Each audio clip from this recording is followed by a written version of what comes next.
wood.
Bastion.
to Bastion. Sebastian! Someone gonna do the last name? We have to wait for it to be introduced first. So who wants to do When Last We Met Our Hero? All right, all right. Wait. Shobium. This loop started scuffed. It got worse. Soap spent the morning convinced that the pace was accelerating, and so the whole group, less Chris, raced for the area as fast as possible. An attempt at persuasion and desire to be amenable left Stitch a greasy smear on one of the walls. Lucius and Soap imprisoned, and Nadira soaking in a spa as the end of the world came. There were no screams, there was no time, death came for us all, yada yada yada. As the crew went about their morning activities, a sudden boom shook the air. What can only be described as an epically loud loud sneeze from an enormous being echoed across the district. It originated from the northeast, toward the architect's area. "You guys really screwed that one up, didn't you?" came that strange voice. This time, the crew opted for a more cautious approach. We got to the area, less Chris and Tancred, earlier than in previous iterations. Soap had her encoded memory available to get us through the doors more quickly, and we avoided the holier-than-thou lieutenant in charge of the guards downstairs by arriving before he could set up shop. Thinking quickly and speaking even more so, we convinced the first guard at Nubianu's gates to at least communicate with Nubianu on our behalf, but to no avail. After convincing the second guard of the need, we entered the room to find the charred remains of the first guard. Telekipok stood in front of the Sphinx, drinking her blood from a vial. At each swallow, the purplish crystals on the wall and floor grew in size and became increasingly unstable, with sparkling bursts of energy erupting from them haphazardly. We opted to ignore the monologue and race forward, but the devil did have the drop on us all. She banished Nadira to a point in the future, unleashed a few spells, and absolutely wailed on Stitch with her lightning rapier, but our combined might whittled her down too quickly for her to bear much time facing us, and she ripped her characteristic hole in space-time and stepped out of nowhere without stopping to say goodbye. Immediately, we set to work. Stitch and Lucius used various healing and restorative magics to strengthen Vivianu, while Soap began attempting to channel the lightning emanating from the crystals in an attempt to slow their degradation. Nadira stuck her head out into the hallway and began yelling for help from the various staff and assembled speakers awaiting their turn in front of the Sphinx. As those individuals began to pour into the room, Stitch scooped up one of Rick's pamphlets, deciphered the runes of stabilization that he recalled from the underground laboratory from the previous day, so to speak, and put a halt to the crystal's unchecked growth. This, combined with the guards and Mage Knight's superior channeling abilities, allowed Soap to channel all her efforts into stopping the magical effect. Somehow, we did it. We stabilized Nebiuna without killing anyone important. Meanwhile, back at the clinic, Tancred, who remembered the previous days clearly, finished making a fine chutney of the children trying to firebomb us. I believe when we left off, we had Chris and Nellie um, just coming back up the stairs into the main clinic, covered in blood, and staring at them through the glass door to the clinic. From the end of the walkway is the uh, the mage knight that has been coming by every day to question you guys, Sir Weldon. He is currently standing more or less like amongst the children, and he uh he has his little notepad out, and he's just like looking around, kind of like in disbelief at the amount of gore that's kind of spread around this area, and he's just kind of like looks up at you guys, and he's just like, "What the fuck?" Can I say that he's not standing amongst the children? He's standing amongst a child. I am going to tell Nellie to go downstairs with Tancred. And I am going to flip the open sign to closed. She looks at you.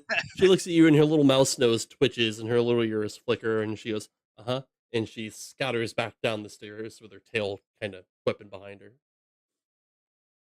She a weremouse? Good. Where at? Yeah. Okay.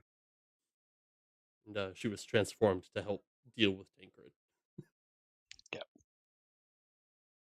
And I am going to start trying to half clean up my clothes and myself, as I suspect I am about to be questioned. Yeah, you're like frantically like trying to wipe yourself down, or like you grab a towel off of.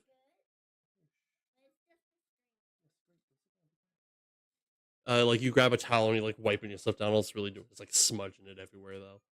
Um, and Sir Weldon begins walking down the patio, um, to meet you. Cool, cool. He he knocks on the door and he goes, "Hello, hello. I know you're in there." Yeah, I'm not gonna like give it super long, but I am gonna wait like the few moments before I open the door, so it's not like I was waiting next to it. Okay. He watches you come out from like behind one of the curtains that you guys use Yeah, yeah. for the patients, and and he's just kind of like looking you up and down. And he's like, "Sir, I need you to open the door, please." I'll do so. I will comply. He goes, Good evening, officer. Evening, correct? No, it's about midday. 10 a.m. Yeah, 10 a.m. it's pretty Yeah. early. Well, Good morning, officer. What can I do he for you? shows up. Yeah, We've had a doozy of a day. he goes, now, sir, I understand that things can get bizarre in the city, but and he points behind him. Is that what I believe it is? That depends entirely on what you believe it to be, sir.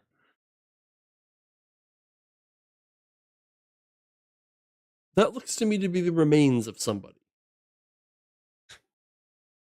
Yes, that would seem to be correct. It also appears that you have somebody upon you as well. If I told you they were unrelated, would you believe me? This is a clinic, Yes, sir.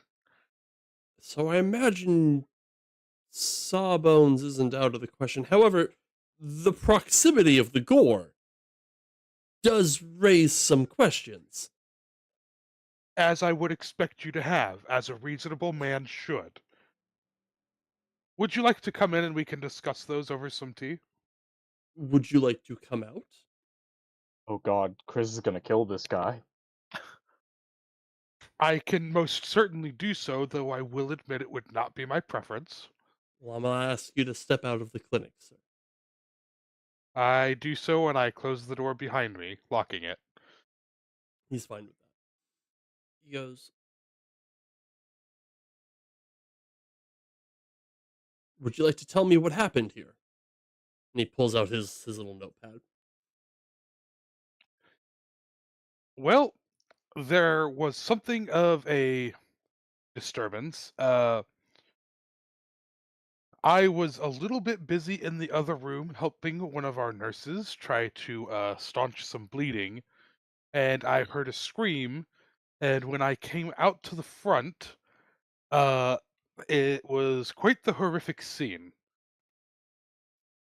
I'm afraid I don't have much information for you. Well, what was the horrific scene? Paint me a picture,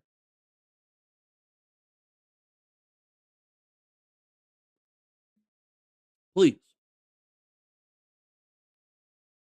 Uh, well, you see all that gore over there? It's hard to miss. It was in the process of being made. Uh, my understanding is some gang violence. Uh, if I was to understand some of the yelling correctly, something about the ghosts.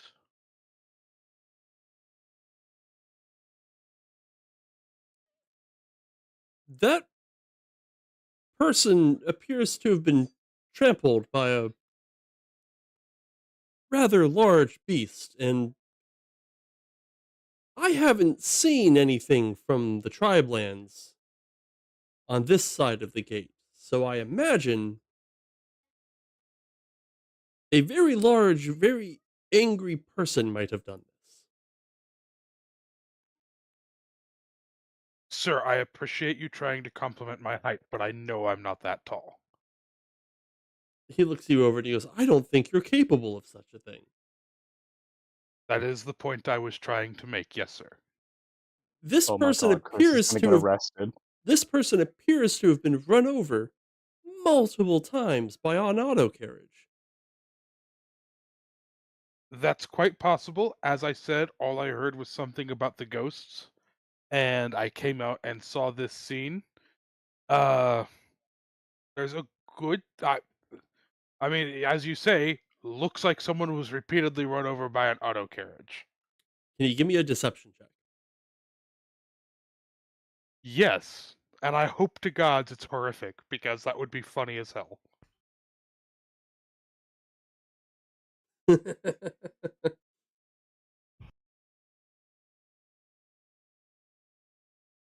Yeah, no, that's about right. 11. Mm, Is it 12 or is the Sphinx still too sick? the Sphinx is still too sick. This is happening while you guys are still like climbing the tower. Um, Mm. oh, I'm gonna say 11. 11 is good enough that he doesn't like immediately suspect you of doing it yourself, but he still thinks you know more than you're letting on. He goes, Uh, oh, okay. he goes, Sir, is there someone who can watch the clinic for you while you're gone? I'd like to ask you to come back to the Enclave and make an official statement.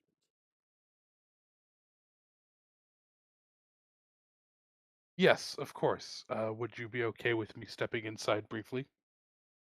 By all means. I will do so. Okay. Um, He's waiting up front. excellent. I'm going to go downstairs real quick. I am going to inform Nellie of what is going on to the best of Chris's capability.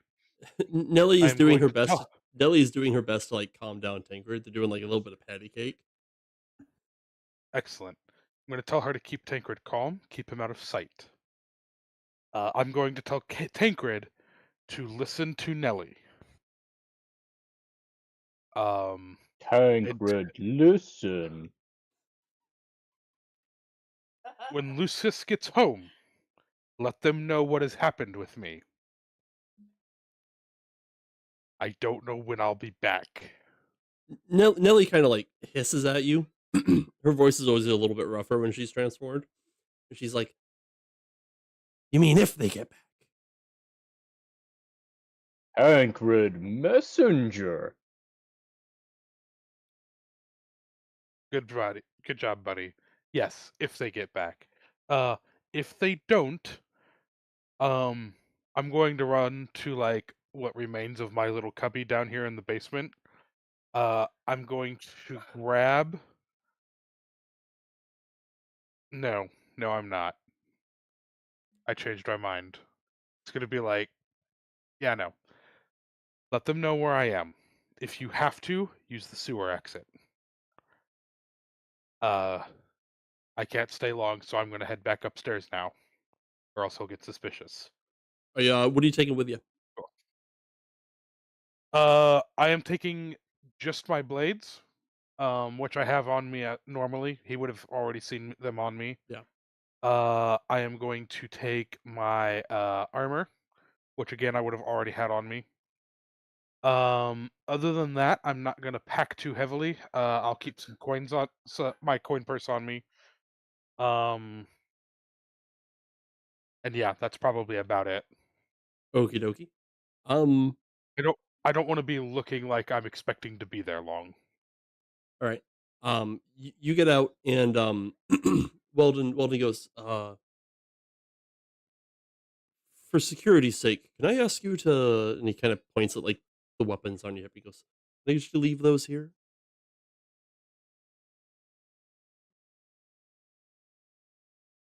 I'm gonna pull him I'm gonna gesture to him, uh, just to kind of like look on the backside of the sign where I assume I was pointed out the symbol again Oh yeah, this morning. he doesn't like turn fully, like he doesn't turn his back to you or anything, but he does kind of like Right. tilt his head and like side glance at it. He goes, "Hmm." He goes, I do have a mild fear for my own life today, sir. Would it be "S- okay if I leave half of my weapons here? You have nothing to fear. You'll be with the Mage Knights. I will personally guarantee your safety, but it will be hard for me to do that if I'm worried about you, whom I don't know at all, admittedly, carrying around a pair of blades."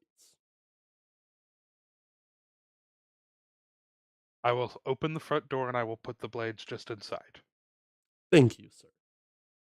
and then lock the door again. Fantastic. Of course, officer. I do wish to assist you in any way I can.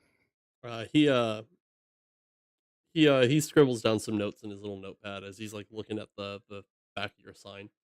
He goes, one more question before we leave. Um, how adept at spell casting are you?"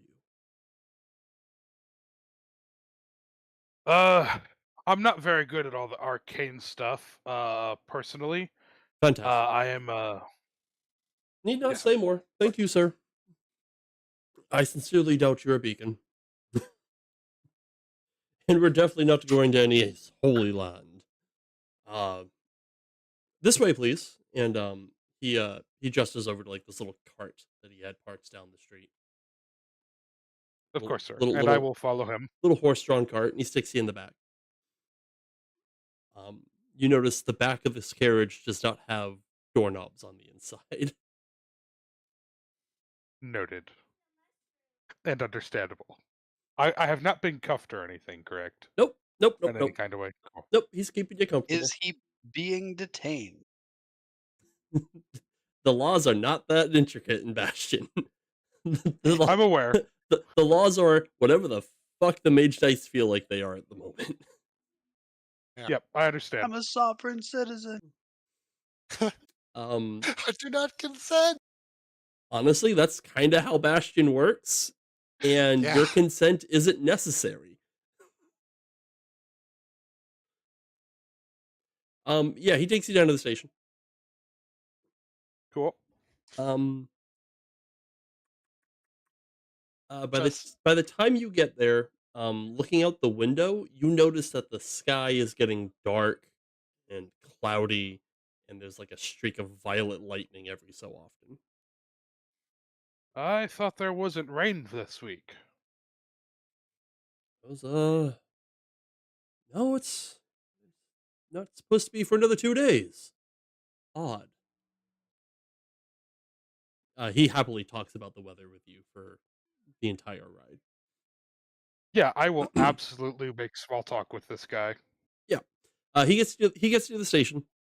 Uh, he lets you out and he brings you inside. Uh, there's several dozen mage knights here. They're not all like Yep. the rank of mage knight. There's a bunch of like squires and stuff, and a bunch of like pages who are just running around doing. Um, Yeah. I'm a sovereign citizen.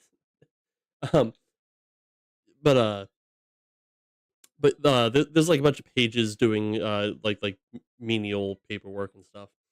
He brings you inside, and he says, "Okay, can you write? Are you literate?" That is. I can write my name, sir. Right. He calls for a page to come in, and he goes, "I would like you to describe in great detail your entire morning up until uh when we met." And my my associate here will write it down for you. You need only make your mark at the end. Of course. Uh, I will give him a mostly truthful statement about the morning. Woke up, went down to the clinic. The others said they had business to do and asked me to watch over the shop.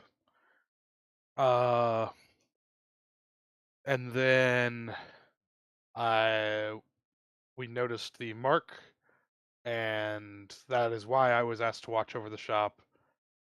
Um, and then around it would have probably been it was what 10 o'clock that the boys start posting up. Yep. Cool. At about 10 o'clock, I notice a small group of boys starting to huddle across the street. The I guess the term wouldn't be nurse. Nelly isn't a nurse. No. Uh, but she would be a Sawbones assistant or whatever is how I I'm mean, going to refer to her. strictly speaking, she's the librarian for the clinic. Yes. Either way, I'm gonna. Technically, she works as the librarian in my Bastion. Um. this Either way, I'm gonna tell her that this girl. she called out. Can I stop you for a second? Of course. This girl Nelly. Did I see her with you inside the store or the clinic? It's possible she was working on finishing up some of the cleaning after the blood started flowing, but I don't know if she came out exactly while you were here. Could you There. describe her to me so I can make sure that I have the right person in mind? I want to be. I want to get all my facts straight. Can you describe Nelly to me? Uh, I will give him her human form description. I believe her hair is kind of mousy brown. She's a bit of a smaller woman. Usually very quiet. Keeps largely to herself, reading her books. Uh, Brown something cheeks, something big about eyes, button nose. yeah, yeah, yeah. Yep, yep. All of Literally, if a that. mouse were made a person. Yep. A little bit mousy, is how I've heard her described. Now this may have been the shock of discovering a thin paste where supposedly a young man was hours prior. But did I see a rat? Like a humanoid rat in the clinic with you? Sir, please. We're a clinic. We don't house monsters. Right. Very well. Um Continue please. From there, I will give an entirely fictional scenario about us trying to staunch bleeding on a patient whose stitches had come loose. Uh, and which leads into him knocking on the door, and I'll conclude there, as he would know exactly what's happened since. Yes, you can stop there, please. All right. So real quick, go ahead and give me your deception check for that part. Yeah.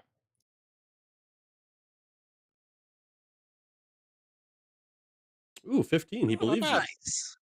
He believes you pretty good. He goes, very well. Thank you very much for your time. Will I be able to find you there again in the future? Yes, sir, depending on the time of day, but I spend most of my days there, yes. Fantastic. Um, in that case, I believe you're free to go. Enjoy the rest of your evening, sir. I would like to Of course. apologize for any inconvenience this may have caused. Oh, no, not at all. Other than the gusher we had, it's been a rather quiet morning. Uh, and if you need any at all taxidermy done, I do have my own shop as a small hobby. He writes that down on his notepad. He goes, "Of course," and he gives you like this like half uncomfortable smile. He's like, You know, as a player, it's only just now realizing how uncomfortable it would be to have someone who works at a medical clinic tell you they also run a taxidermy shop on the side. Yeah. Yeah. Just wait until he hears about the crematorium. Grandma never looked so good. By the time you get back to the Uh, clinic, the storm has gotten much worse. Uh, and somebody has already come by and cleaned up the chutney off the curb. Um, Wonderful. unfortunately, the people of Bastion are a little bit callous about these things. Orphan chutney, just another run of the mill event. It happens. Some guy comes by, a couple of prestidigitation spells. Life moves You on. know, the worst part is if we had been there and had like 10 minutes to clean up before the cop showed up, we are perhaps the best possible adventuring party to clean up a mess like that. Yep. Um, you get back. Nelly is fucking gone. She has skedaddled. Um, Joe, would Tancred have stayed there by himself, or would he have wandered off?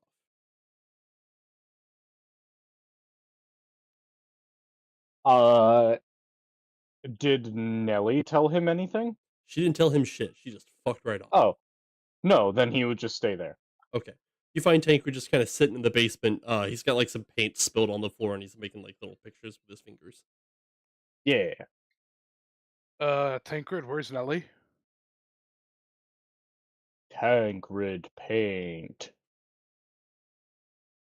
Did she take the sewers?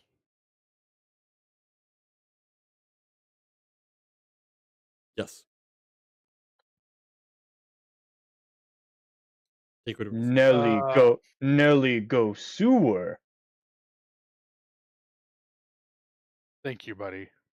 I will look around, see if she has left a note of any kind. no, but looking around, you do notice that like not like all of her stuff, but like a significant amount of it, like enough that would be able to be stuffed in a bag to carry, has been bundled up and is missing. God damn it. Um,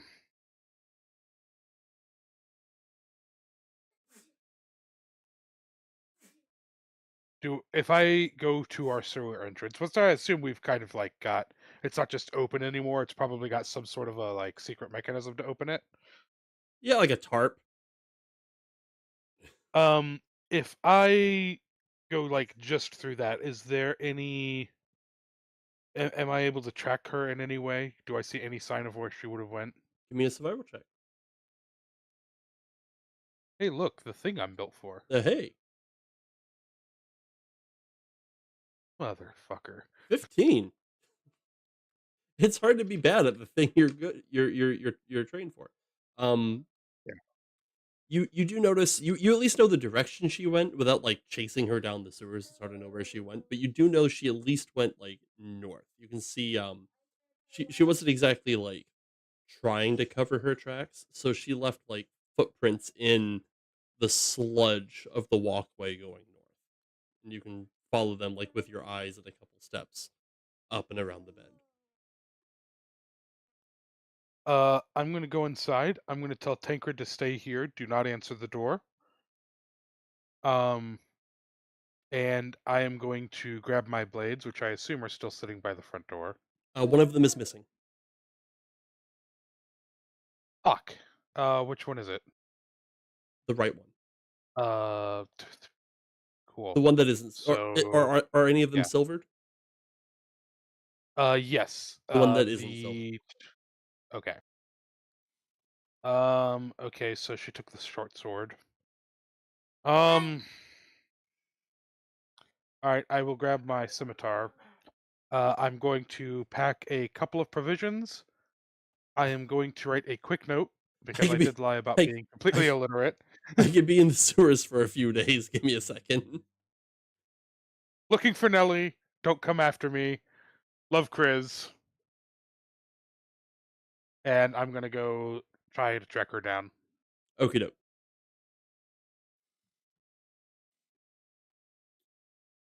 Because if there's one place I like her being even less than where we found her, it's in the city of Mage Knights in the sewers. Tillikipok cuts a hole in space time and disappears.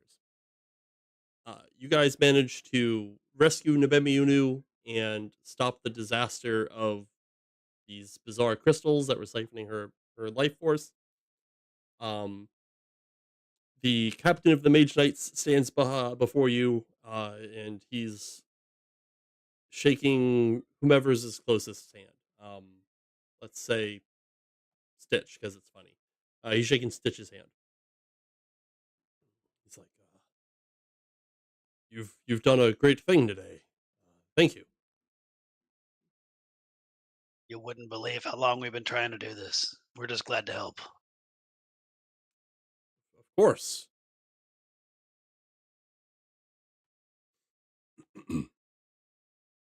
I believe we can handle it from here.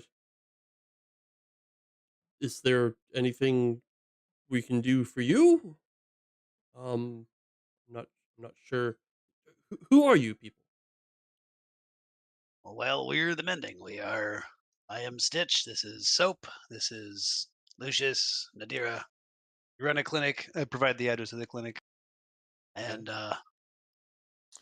we generally just try to look out for the well being of the people. We understood something was happening here and we're able to be in the right place at the right time. Certainly If lucky for us. Why yes, are you well, following in the me? future, if the Mage Knights were in need of any medical consultations, particularly for such momentous occasions as these, we are more than happy to address any potential issues. We exist to serve the health of our community, first and foremost. Of And course. secondly, we've got a track record of success. Yes. I haven't heard of you folks personally, but this is definitely a good start. Uh, we appreciate your service. That's all we need. I gotta tell you, the Mage Knights love adventurers who wish to be paid in exposure. Uh, so, um, We Well, could of use a course. new coffee vendor Yes, at of the so, course. shop. Well, also there is the matter of, well, if we were so inclined to make a charitable donation, we are, of course, always in need of additional. Lucius is just gonna walk up and slowly put his hand over Crassiopeia's mouth and just kind of slowly drag her away. Putting his mouth over her hand, I see. um, so, Uh, so yes. Mm, who? well, no, I've been silenced. So the Nebemiunu is massive. She's the size of like of like a double decker bus. Yeah. Um, she's hard. Her presence is hard to miss in the room. You all notice as she, for lack of a better word, like glitches, like like a video skipping, and she goes from being like exhausted and weak and passed out on the floor to sitting, uh, like fully proudly. Uh, she appears to be in much better health, and she takes a deep sigh and she goes,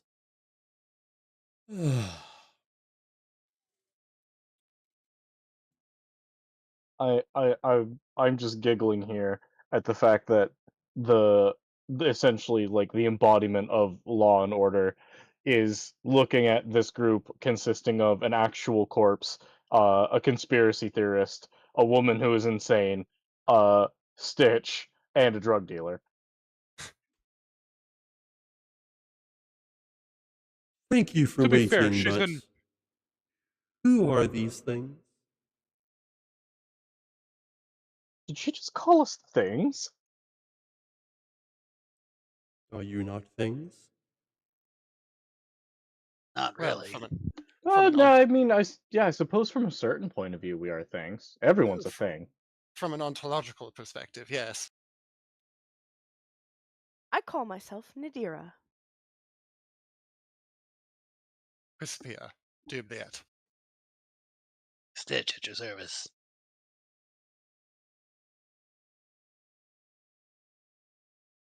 They call me Lucius of Two Lives.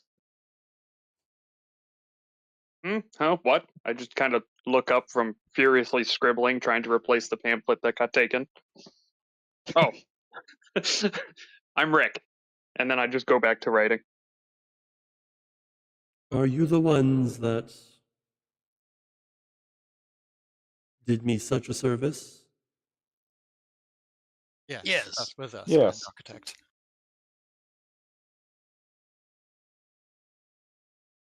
You were possessed by some kind of a time traveling demon, we think. Devil. Devil. Yeah, you know.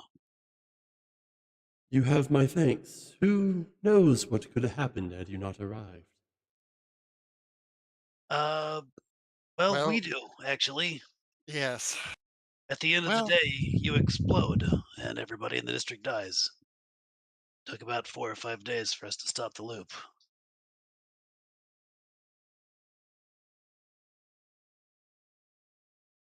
Impressive. I'm just thankful there was a loop involved. Mayhaps Bastion would be well served to have more such heroes among their ranks. well. I wouldn't go so far as to call it heroes. I knuckle my forehead, just doing a service, milady. Glad we were able to do something. I must say, Grand Architect, I am rather curious what exactly your experience of this all was. That is the element that I am most perplexed over. For a being such as you who is less moored to the linearity of time, was there some part that was aware of this?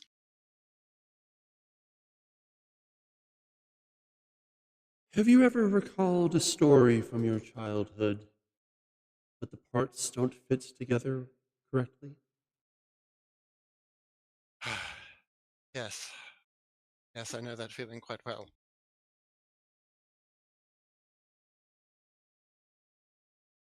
She then gives like a knowing nod. Fascinating.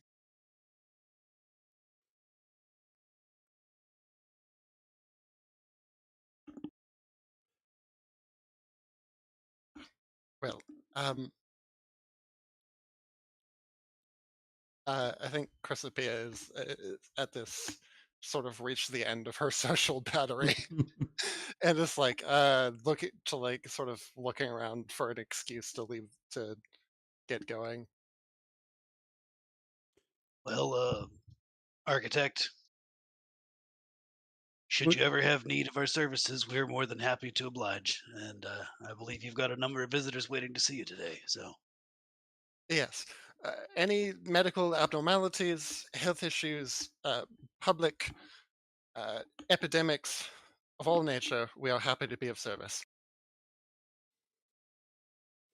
Nebebiunu reaches back with her mouth. You know, she's a big sphinx. She doesn't really have hands, but she reaches back with her mouth and she kind of preens one of her feathers. And again, I guess to Stitch because he's kind of in. He was the one shaking hands with the captain. Um, she hands it to Stitch, and she says, "Maybe you will know what to do with this when the time comes." Chrysopia has a look of uh un just visible jealousy on her face. I'm honored. Thank you. How big is this thing in comparison to my like 2'8" frame? She didn't give you like a flight pinion. It's like I'm gonna say it's like a foot long feather. All right. It was like one of her down feathers. Yeah. I want Hell yeah, sandwich. Eat that thing.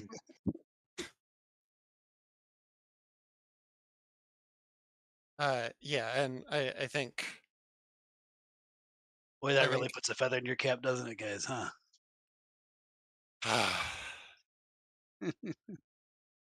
we need to check on our patients. And Chrysopia is gonna start filing out. Nibemiunu does like 3 circles and lays back down. And then the mage knights begin like shooing everyone else out of the chamber. And those poor bastards are gonna go back to waiting in line. Yep. As they damn well should. That's right. They knew what they signed up for. Just as we're walking out, I'm just gonna nudge Lucius and be like, "Well, I'm glad Stitch didn't have to get shot by the cops this time." You guys get back to the clinic. I actually did Unless want to there's ask one okay. as we were filing out. I did want to ask Lucius something before we get back. Lucius, what exactly was the importance of that message that you gave to the guard? I found it in a note in a book yesterday. The you know how the raven would show up like every day around noon and hand me a letter? Yes. It would tell me the letters would say check under and then whatever it was, whatever the previous book was. When I looked into it yesterday, there was a note that just said the password is your sister smells of cabbage. You mean Nellie's books? Yes. Fascinating. Oh, weird. Is it possible Yeah. that there was some other entity trapped inside of the loop that was attempting to aid us? I mean, it's the only explanation I have because the first one said under the crimson hand, and then when we missed it on the second day, the letter I got said, "You fool, you missed it. Check under the was it the brown long-necked horse?" The brown spotted tree horse. Yeah, yeah. Hmm. Uh, Is it yeah. just me, or is our stoop really clean? Yeah, you guys get back to the clinic. The place is locked up. I've never seen it looking this clean before. I like to think that Maybe like Chris there's did some cleaning. I like to think that like it's a nice clean spot, and then everything else on it is grubby as fuck. Yeah, that's exactly what it is. And they even like missed a little bit. Like if you're like really inspecting, there's a little bit of like red along the edge, and like some splatter that they didn't really go far enough to get all of it. There's blood in the Um, grout of the cobblestones. Yeah, It, they did like a really half-assed job power washing it essentially. would that be? I'm just perception. So passive perception of 10. I wouldn't notice. I just think that it looks really clean. But you guys get to the clinic. The sign on the door does say closed. And the lights are off inside. Strange. Oh, that's weird. Is the Oh, is the spray painted ghost sign on the back side of our sign still? Correct. Okay, well that still happened. No fire. Let's go check in on Nellie and Chris. Tancred. Chrysopia is going to take a step back and let Stitch go in the door first. probably for the best. I would obliviously just walk right on in, unlock the door, and I step in without a second thought. Hands not even on my weapons. You go in. Aside from like the one patient you guys had sleeping. Well, I suppose you guys had a couple patients. I imagine a few of them would have left though. Uh, so you pretty much just have like the one patient, the one that was like in bad enough shape to not leave on their own accord. Um, Hello? Hello? that one patient is Chris? sleeping, so you don't really. You hear something kind of like Really? you, you hear something crash and fall over in the basement.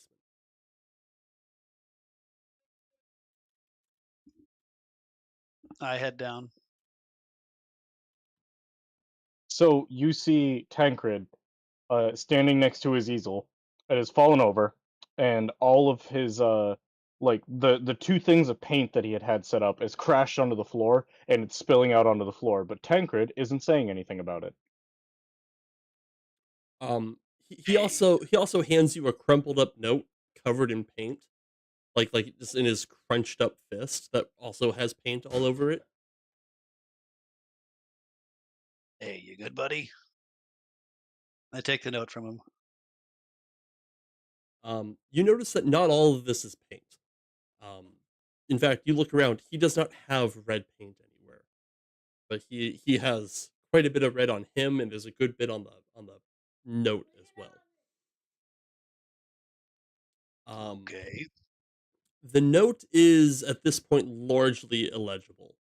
Um, it just really the only words you can make out are what would you say? Don't look for me. Yeah.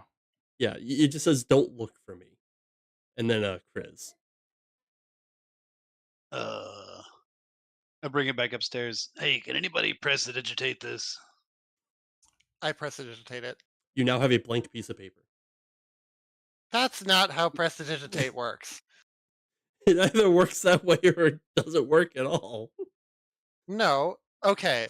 It says it can clean or soil Yes, non-living and organic matter. cleaning a paper gets all of the ink off of it. Ah, shit. That Okay, it depends didn't on work what the way kind I of thought it ink. would. So Well, this Chris note was isn't using your magical ink, I'll tell you that much. this note was signed by Chris and it was covered in blood and it said, "Don't look for me." But I couldn't tell the rest. Uh, Soap. I've been doing a little bit of experimentation trying to get our clothes clean. Um, do you here's this liquid, and I will give it to Sup, and it's just our peroxide essentially.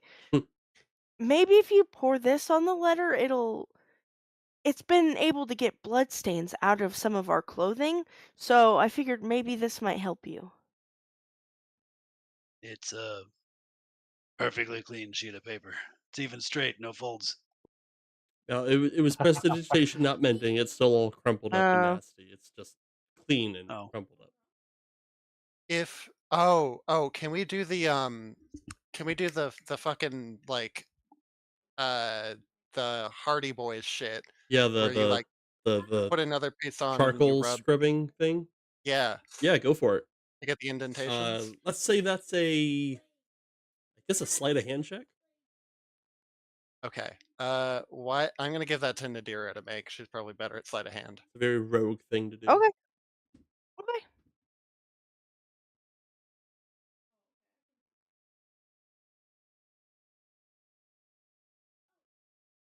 hey, how about you get some Great Oh. Concy. praise, Concy? Unfortunately, Tancred did too good a job just absolutely crumpling this thing. So as you take your piece of charcoal or your pencil or whatever, and you do your little rubbing, all you really get are just like the folds and the smashed bits of the paper. I guess you guys are stuck with the "Don't look for me, Chris" part of his message. Let's see if we can get something out of Tankard here. He is downstairs covered in red, and I didn't see any red paint. So something happened. Yeah, and I mean, was that that was definitely blood on the letter, wasn't it? You It know, looked like you blood. know the smell. Stitch would Yeah. definitely know the smell, even above the stink of the paint. Yeah, it Lucius, was blood. why don't you try to get as much information as you can out of Tancred? I'm going to find a sending booth and see if I can contact Chris. And that is what Crispy is going to do. This happens. Cool. What's the sending booth again? So the only thing I need to double check is what 2 stops silver? sending. 2 silver. Because if sending has limitations, he is in the sewers, and he's definitely got at least a foot of stone between you and him, and that stops most Um, divination spells. Sending is only stopped by transplanar boundaries. Yep. You can send the message across any distance and even to other planes of existence, but if the target is on a different plane than you, there's a 5% chance the message doesn't arrive. Yeah. Sending is fucking good. It's a 5th Heck level yeah. spell. It's a 3rd level spell. Is it? There's Yep. like no way it's a Yeah. 5th level spell. Third level divination. Yeah, Yeah. I believe I have it set to 2 silver for ascending. Okay, great. Oh, upon receiving do. your message, a creature can block your ability to reach it again with the spell for 8 hours. Yeah, he can put you on Do Not Disturb. That's fantastic. Give me 1 second. I will. We can cut back to them with Tancred. I'm going to write out my sending message. Okay. It's what, 25 words, right? Yes. Yep. So Tancred is downstairs, and he's kind of picked up the easel again, but it's very clear that like whatever he's painting has shifted and now it's on its side. But he doesn't seem to notice, and he just kind of like dips one of his fingers into the paint and starts painting again.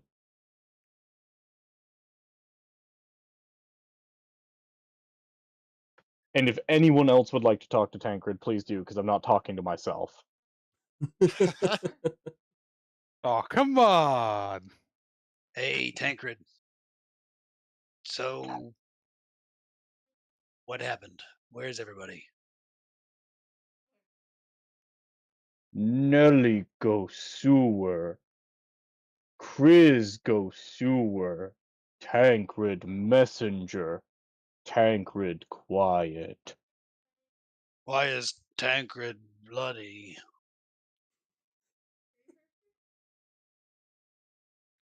Tancred shave front of store. Mean people show up and hurt Tancred. Tancred smash.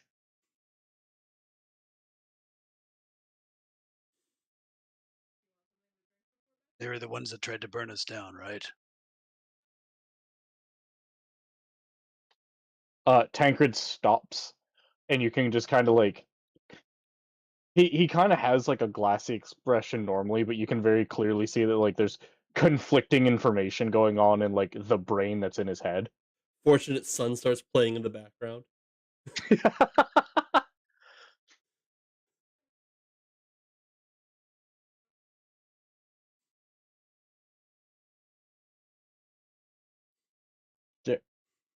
Good lad. Thanks for looking out. And I clap him on the buttock because that's as far up as I can reach. Tancred, call HR. Tancred protect store. Tancred listen to Chris. Tancred protect patients. Tancred good. Thank you.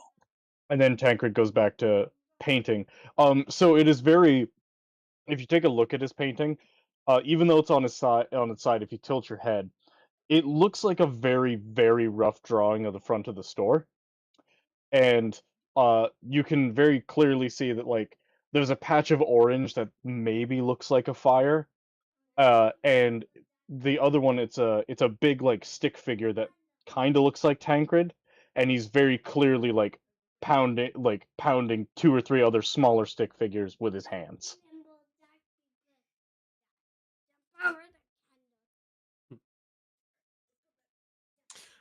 You can tell it's Uh, Tancred because the stick figure has 2 left hands. Yes. Chrysopia comes back. All right. How are we? Were you able to get any information out of Chris? Yeah, he defended the store from the firebombers. That explains the bloody note and the fine traces of blood left around the door where somebody didn't clean it up. Doesn't explain why Nellie's missing, though. Or Chris. Or They went through the Chris. sewer. That's all I could get out of them. I'm just thinking back. Was Chrysopia there to notice that the firebombers were children? I'm not sure she No, was. I don't think No. he Chrysopia ran out every ever. time. Yeah, I don't think she ever saw like who was Yeah. firebombing the place.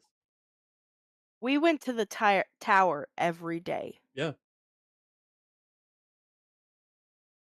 All right. Well, strange. I don't know why Chris would leave. I don't know why Chris would leave a job like that to Tancred. But all right. Well, I mean, maybe he didn't, and maybe that's why he's gone. Maybe he's taking care of the rest of that business. I don't know. It's hard to get, copious quantities of information out of Tancred. That is true. Good lad, but Real, he's not very talkative. real quick, just checking. Is there anything that would prevent me from responding to the message? No. I believe you are allowed to respond, and the only thing that keeps you from responding is being on another plane. Right. I just wanted to check with the DM, make sure that nothing had And- happened on my Or, end. or getting the crap kicked out of you by 6 guys. Yeah, that's Right. fair. That did happen. It was that last that one did that I was happen to wondering. Fenrir once.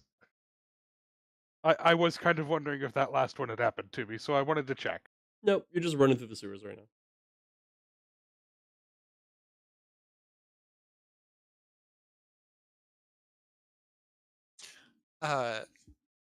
Crispia is gonna go to the secretary desk and make sure that all the patients that are no longer in the clinic have been checked out properly. They have not. It looks like you really only had like 3 of them. It looks like 2 of them just kind of got up and left when they realized that there was nobody fucking here anymore.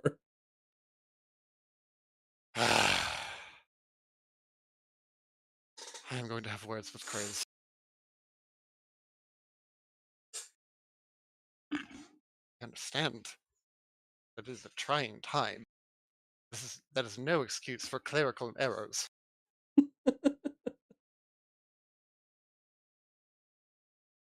I mean, wouldn't that be Nellie's job?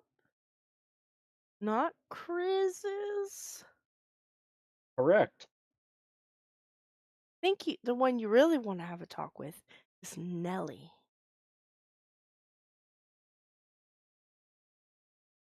Where, that's a good point. Where is Nellie? I don't know. She's not at the desk. She went through the sewers first, Oh. which may explain Why? why. Go ask Tancred. Fine, I will. I go downstairs. I imagine Nadira is just Nadira. smoking something. Now Nadira. Yeah. Tancred is painting with his fingers. The portrait is on its side, but he seems to be painting away. As you look at the painting, it's a very, very rough painting of the front of the store. Off to the right, it looks like there's a orange blotch that may be fire. It's a little hard to tell. And then in the middle, there's a very big stick figure pounding 2 or 3 very small stick figures into the ground with his fists. Oh. Oh, Tancred. And Tancred is still just painting away happily, or at least you think it's happily. It's hard to tell. He is humming. Dude. He's not a very expressive guy, Tancred. Ooh. Hmm. Nadira kind of holds in her concern for what he's painting and the implications that that has. Uh, you. Um, uh, Meanwhile, upstairs, Chrysopia briefly gets a sort of zoned out look on her face as she is having some information downloaded into her brain, and she says, "Oh, We should have upgraded to fiber when we had the chance. Tancred killed the bombers. Oh, the Mage Knight saw. He was taken in for questioning. Nellie was witnessed. That may have explained her elopement." So, Nadira, what do you ask Tancred? Tancred, um, you said that Nellie and Chris went into the sewers. Why did Nellie go in the sewers? Nelly go sewers. But why, big guy?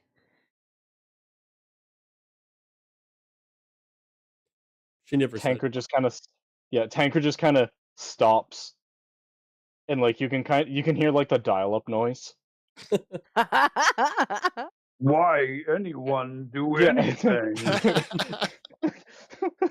Tancred then just like sewers, and then Just- he points over to where like the hidden entrance is. Did she say did she say anything before she went to the sewers? Nelly go sewers. Chris go sewers. Not sure about Tancred shaves front of store. Tancred quiet. Ooh. Mm. Tank would not understand what part of Nelly Go Sewer. Not Tancred understand. only read Ulysses. Okay, big guy. You can go back to hmm painting, I guess. It's Tancred paint, and then he like moves over and just kind of like puts his finger into like a thing of it. It is red paint, but it is very clearly not what is on his arms. And like he just kind of like swirls his finger around, and then like he draws like a curved line going from the really big stick figure's arm from the smaller stick figure. He's drawing Oh. the blood splatter. Yes. Oh, I know we got a couple of and new then folks. I go back upstairs. I know we got a couple of new folks watching. Tancred is a Frankenstein's abomination owned by Lucius. Just to paint that picture for you. Yeah, he is around 8 feet tall and very clearly made of 5 different people. He has 2 left hands. He is also Chris's best friend.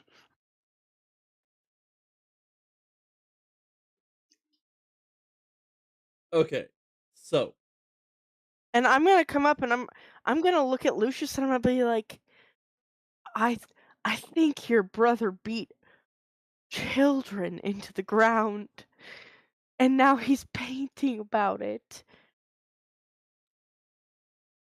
it's good for the grass. Self-expression is good for therapy.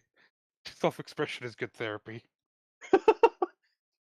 Yeah, but is it therapy or is it a celebration? Yes. He's You like should he's like celebrate a the steps you caveman make to depicting a better hunt. mental health.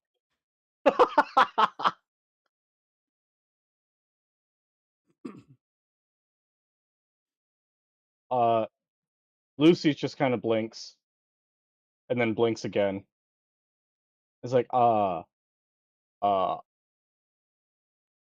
then he starts to realize that, oh no, I told Tancred to protect the store and to listen to Chris. But I don't think I told Chris what was going to happen.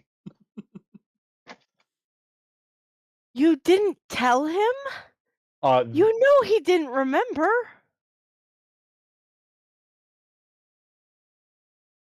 Oh Lord. Is this all going to come down to being Lucius's fault? I'm sorry, didn't remember what? What is the what? What's happening? Assigning Well, blame is Chris, like what 40% of what this group does. for Basically. some reason, Sup, Chris couldn't remember the previous days. Don't you remember? Yes, He thought we were all crazy. yes, I recall that. So we just left Chris in charge of the shop to protect it from people who were going to burn it that were children. They were who? Children. The ghosts. Come on, Soap. Keep up. Keep up. I know you're having some difficulties with The- your current state of things, but come on. Chrysopia just puts a hand over her mouth in a moment of quiet horror, and Ah, the pieces have clicked together.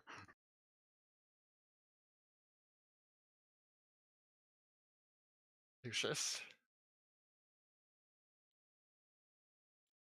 did you know that the attackers would be children when you left instructions with Tancred?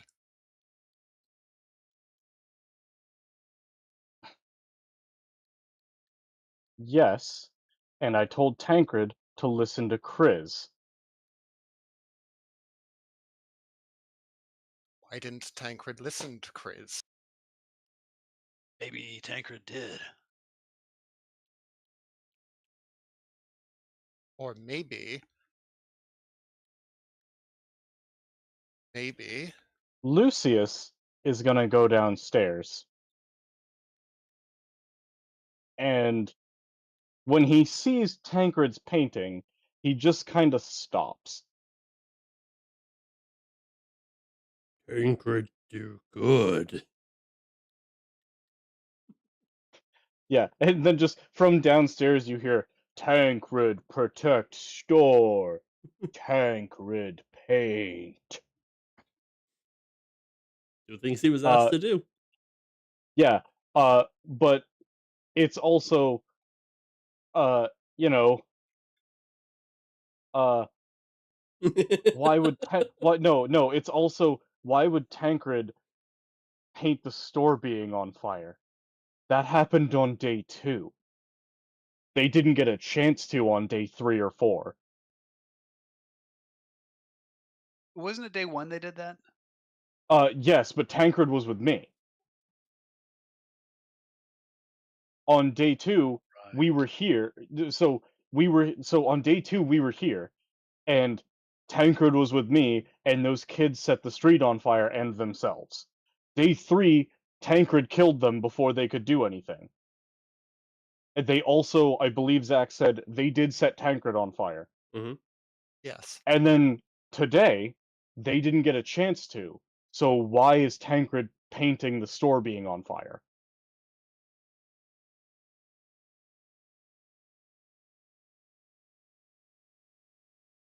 Does he remember?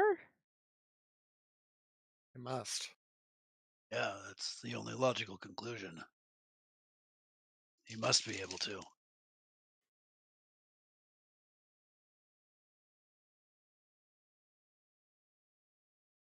Lucius. Lucy's gonna come back upstairs very quietly and just go, okay, how about we focus on the fact that Chris is missing? One horrible tragedy at a time. Chris is more than capable of handling himself. Lucius, we need... I understand. I have... Cut to Chris Oh, like you- wrestling a crocodile. Lucius. Oh boy. I hope Chrysiopea realizes just how carefully she's gonna have to choose her next words. I have, I'm sure you know, several of your lifetimes of experience handling the undead.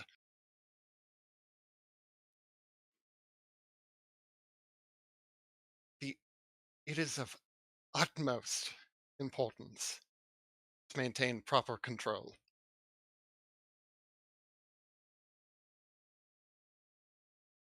Do you understand? Do you understand the gravity of a undead of that sort of power without complete and utter control from a diligent master?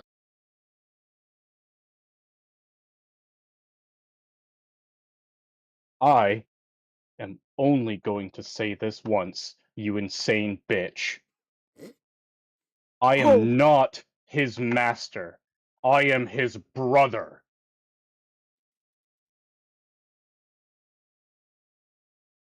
Lucius, you can call me whatever names you like. I knew your brother too. I remember him. He was not an unthinking, violent ogre who would murder children. So, Chrysiopeia now has a crossbow leveled at her. Are we doing this again? You guys have a child murdering ogre and nobody told me? Nadir's gonna come up and like grab hold of the crossbow and lower it. Really? Can we please not be here again? We have bigger problems. Uh, Suki, Sop, you saw that. You said that Chris said they were seen by a mage knight?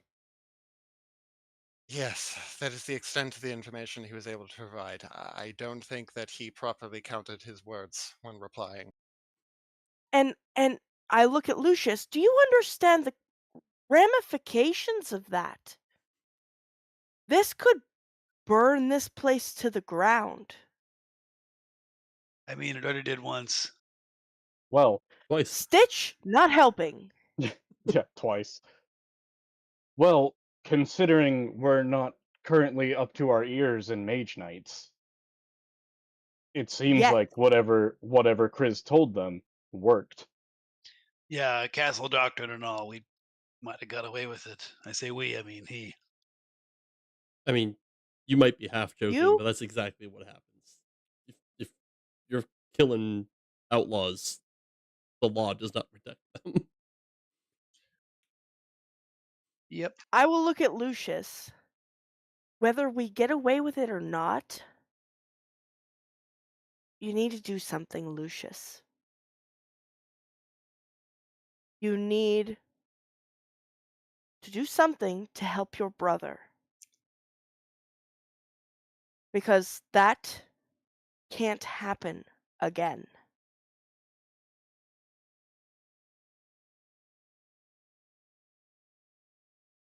Rick brings up a very good point. He only did it to kids who lit him on fire. Chris, having successfully wrestled the crocodile, and made it through the sewers, you find yourself uh, at it's kind of an outflow. It appears to be this large cistern that kind of just pours into a great, like unworked earthen cavern. It seems you've discovered what happens to most of Bastion's sewage, and they just kind of pour it into the undercity.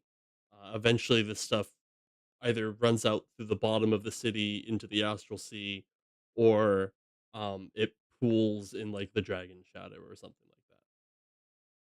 But this is where it all goes. Is there any sign of what direction she went from here? I'm gonna have you make me I'm assuming I'm another like survival check. I'm assuming I'm like not under the college anymore. No, you've gone somewhere else entirely. You are now in. You even feel that the the touch of the Draken weave has lessened on you. You're definitely, while you're not out of Bastion entirely, you're definitely on the fringe of it. Gotcha. And you said survival, correct? Please. Woo! Nice. Yeah.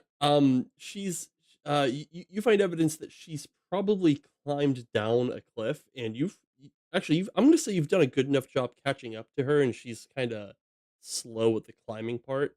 You can give me a perception check. The only other thing I'm good at. I'll give it to you. I'm gonna say far down the cliff. Um, you can barely make her out, but like you can kind of see her because of the movement. You're pretty sure you see what is her climbing down the cliff. Looks like she's trying to reach this broader ledge that's about 200, 300 feet down. Really quickly looking around, do I see anything else that could cause problems for me if I holler for her? Give me another perception check. Hell yeah. Um, there's quite a bit of noise already from all the flowing water, so that's gonna make you're gonna have to be shouting over what's essentially a waterfall. So like that's gonna be difficult to do. Other Shit than waterfall. yeah, a shit waterfall. Other than that, yeah, besides startling the woman on a very perilous climb, That's aside from fair. that, you don't see anything like sleeping or anything like that. There are no eyes in the dark. Okay. I guess Chris is going to start making the climb down himself and keeping an eye on her as best he can. Wow. And when he sees that she's made it to the ledge, he's going to call for her. Okay.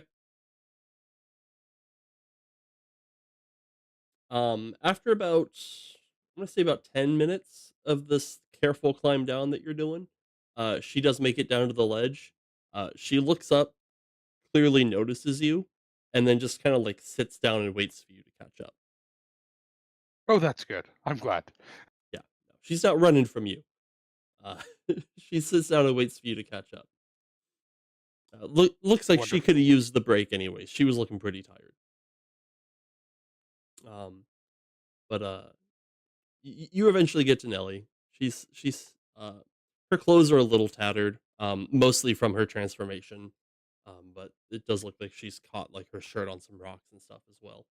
Um, she has she was transformed while she was going down, but she's now back in her human form instead of her were rat form.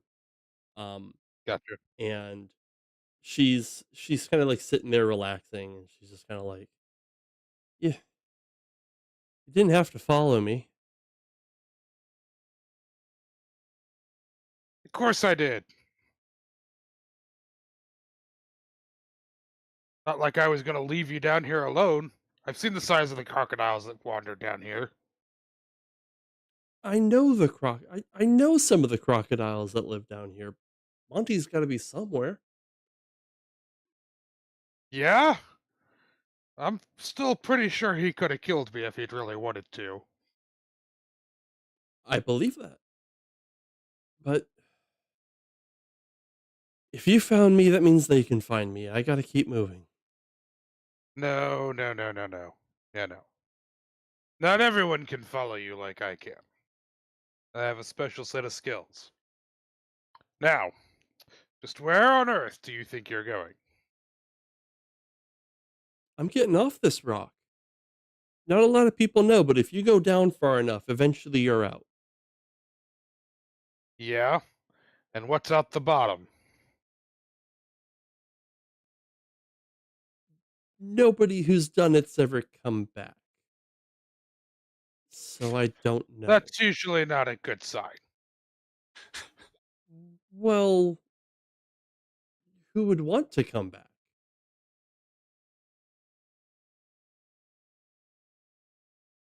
I'm getting Nelly, I'm getting off this rock.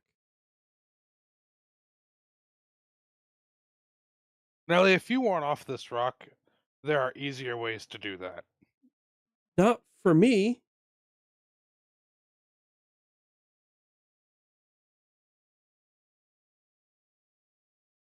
I'm not supposed I to could be help here. you. The moment I try to go through one of the gates, they're gonna toss me in that goddamn hole. And then I'm gonna end up right back where I am now anyways, trying to get out the bottom. You know that this place could get you to any part of the city you wanted to, right? Yeah, I don't maybe if you don't get lost, I could be crawling around these tunnels for years. Or you could come back with me, and if you really want off this rock, we can help you with that. Give me a persuasion check. Oh, look, the thing I'm not trained for. Holy shit! Hell I yeah, am on dude. Praise fire! console. Nice. Chris is rolling today. She goes, I really don't like asking this much of you guys. Nelly, you've done nothing but help those people up there.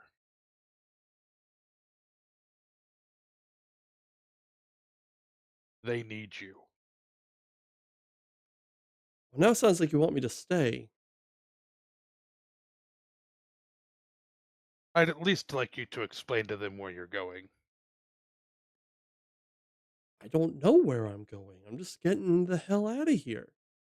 There's got to be somewhere they don't murder or imprison lycanthropes on sight.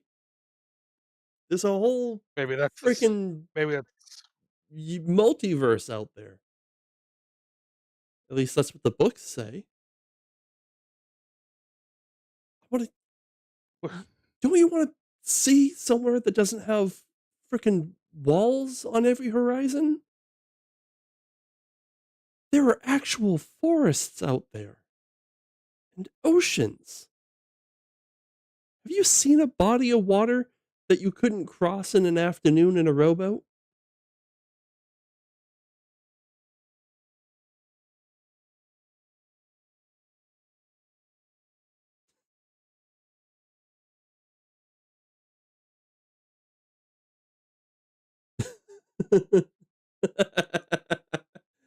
Rolling a one Praise for what? Consi. no. No, I haven't, and that does sound lovely. Oh god. She persuaded Chris to go with her. Hey, come with me. Come with me.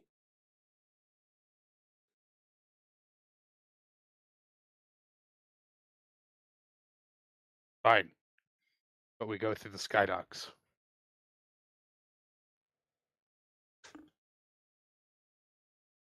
Fine. Fine. Chris is going. Cool. Because that to him sounds like a paradise he could live in forever. Getting the hell out of the city sounds really good. Yeah. Now the problem is earning the coin to get out of the city. Because that shit ain't cheap. Yeah. Yeah. Uh, Yeah. it's not difficult work, but it's very time consuming work. It isn't exactly a dangerous climb. It's just doing it right takes time. But you guys do spend like the next like half hour, 45 minutes trudging back to the clinic.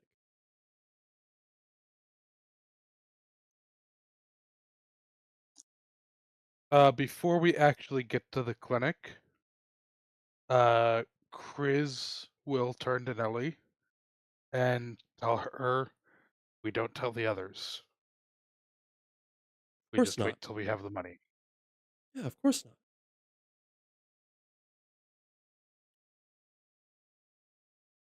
Cool. Cool. And then they'll go back to the clinic. Okie doke. Well, that's not where I expected today to go.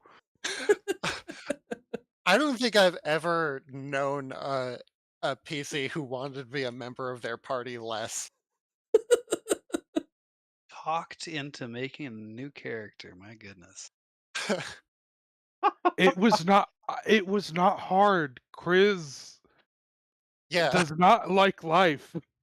Chris No, has I one mean, thing on his agenda, and honestly, it just leaving and saying fuck it and going to a forest in a place with just huge bodies of water sounds pretty fucking good. He's a golden retriever being told that there is a farm somewhere upstate that he can go to. yeah. Yeah. No, there's plenty of plains out there. For instance, there's this lovely little port. Oh, there's this great little port, yeah. Pesca de Frego. Oh, it's so nice. I mean, at Shit. least they don't have their dragon problem anymore. No, that all got cleared up. It's someone else's Or a dragon wizard problem now. problem. Uh, uh, if I remember correctly, Verbrunna got. This ain't no one's dragon problem now. Um, his soul was claimed. It's not gone. Yeah, yeah. So, Anyway, anyways, they return. Stinking Uh, of sewage. Chris, as you walk by, you see Tancred's painting, and it has gotten. He's added a few more details, like there's like that red swash going from the top of the big red stick figures thing. It looks like he's painted like another stick figure's arm, like 3 inches away, just kind of laying on the ground. It's getting so detailed. As a player, that's incredibly disturbing. As a character, I don't know that Chris really clocks the significance of that. Turns out that's just a gesture drawing of like a thumbnail or whatever, and he starts doing like an actual Like- full on like Da Vinci. Like, as far as Chris is concerned, yeah, Tancred's just painting what happened today.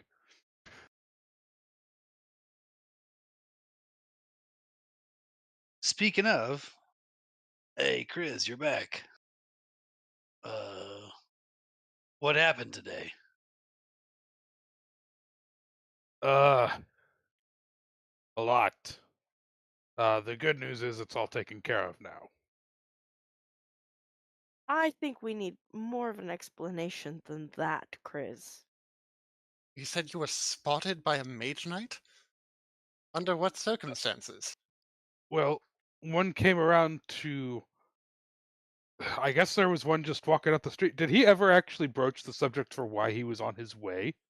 No, his priorities Here? shifted pretty goddamn quick. Okay, I thought so. I wanted to check. I guess he was just walking up the street and noticed the nice chutney that dear Tancred had made. And he wanted to know if I had any information. I thought you were going to say he wanted to know if you had any more. You mean to tell me that he witnessed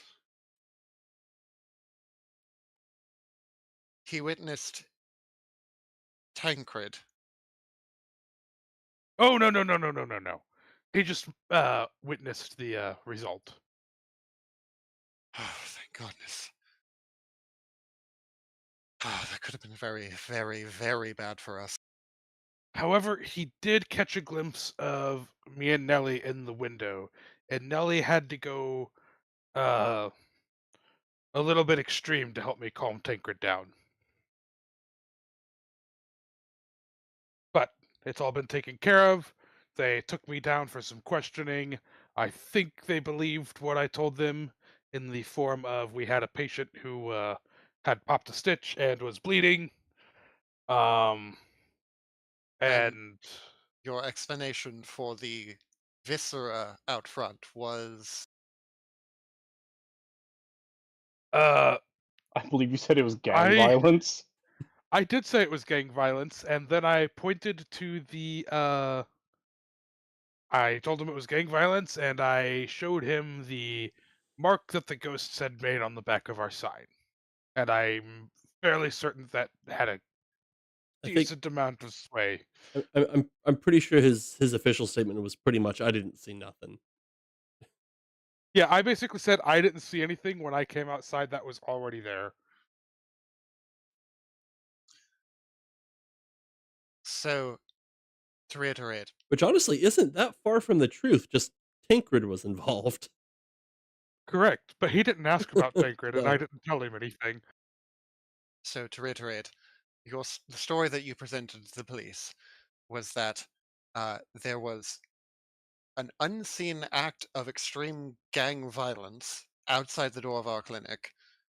You were aware of this, and you did nothing. he was Yeah, that about sums it up. I think he said he was busy putting someone back together. Yeah, I Yeah. said that I was helping staunch bleeding and heard and heard a commotion outside. I heard the name of the ghost shouted, and by the time I got there, the mess was there. Crispia just pinches between her eyebrows and perhaps with the I can't believe you guys didn't see this coming. This proves that you guys did not relive this day. Why did you and Nellie go into the sewers? We just needed to let off a bit of steam. I wanted to make sure that I wasn't gonna get caught by the Mage Knights. When when he says they went off a little steam, Lucius just kind of nudges him in the shoulders and go, "Chris, you dog." No, well, yes. And Chris immediately goes into a crisis of self-identity. Because Noel and Dragonborn. uh yes, well, that's understandable. Frankly, I wouldn't, Nelly, if this was sufficient cause for you to believe that you were no longer safe here at the clinic, then I wouldn't blame you. She is safe. We will watch over her. Even so, we can't be entirely sure that the narrative that you've presented to them is going to be believed along with further investigation. Will they let me walk out of the tower? It's a Mage Knight's tower, correct?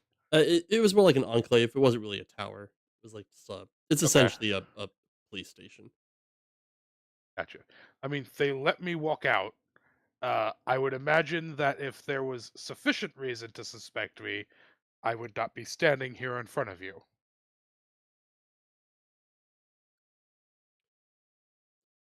More or less, the moment that they were fairly certain that it was the ghosts that were there, the amount of fucks they gave were drastically reduced.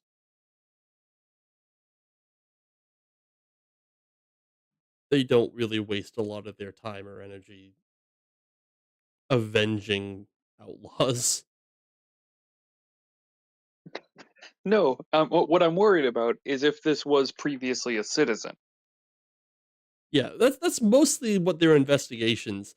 Their investigate so for law enforcement in Bastion, their focus is much less on who did it and much more on did this person deserve what happened to them. This Well, is a horrible place. well, even so, it would seem to me that we've become far too comfortable with our level of exposure. We're going to need to Didn't start. you? Hey, The irony. I'm sorry. I'm sorry. You're uncomfortable with our level of exposure when we told the head Mage Knight exactly who we were. You told Nbemi Yes. Unu who you were. Yes, which is why we're about to have a lot more attention on our hands. And we need to keep more of our unsavory bits in the shadows. Yes. Thank Lucius is going to turn to Chris and say, "What do you mean you had to calm Tancred down?"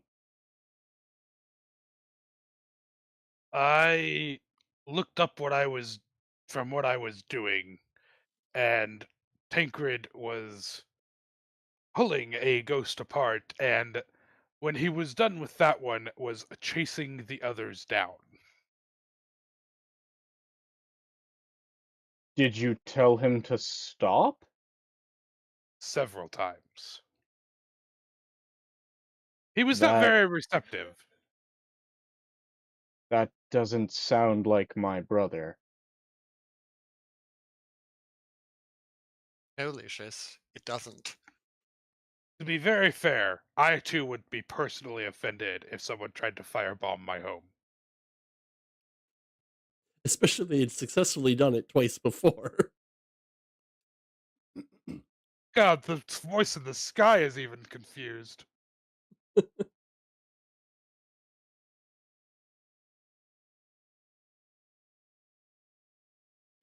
Well, Lucius is going to go downstairs because he has some notes to put down and to look over. Nadira's going to look at Soap and be like, once Lucius has left, are we sure Tancred is really even still his brother anymore? Of course not. My God. Listen, Tancred's death was devastating for Lucius. I am sympathetic to that. I understand that there are many different ways in which people come to terms with their grief. And so, for the time being, I have been willing to humor his delusion. But this, Nadira, this is getting out of hand. I think his delusion is going to get us all killed. Or worse, thrown in the dragon shadow. Or worse, expelled. I'm glad she has her priorities straight. Well, I don't know what you want me to do about it. If I bring up the issue to him, he points the weapon at me.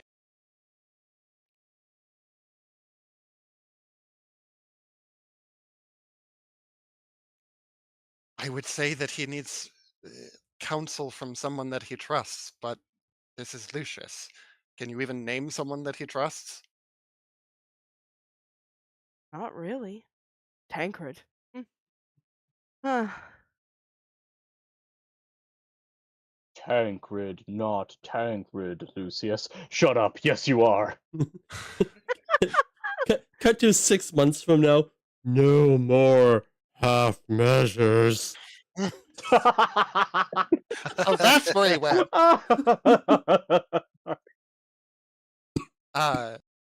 We're going to have to do something. Sooner rather than later, I think.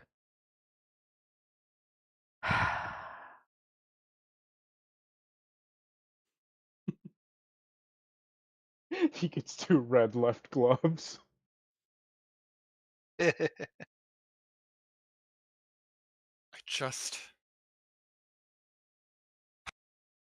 understand that how monstrous this sounds, but Lucius, for all of his faults, is absolutely vital to our operation. He is the only fully equipped surgeon in our entire organization.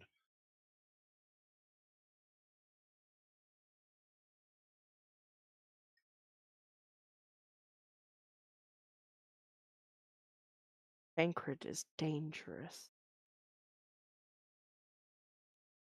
The fact that he's killed children is evident of that. That, to be honest, that's my real concern, is that Tancred, at least the creature that he's calling Tancred, is disobeying direct orders. That is not, in my experience, a behavior that you want from an undead minion.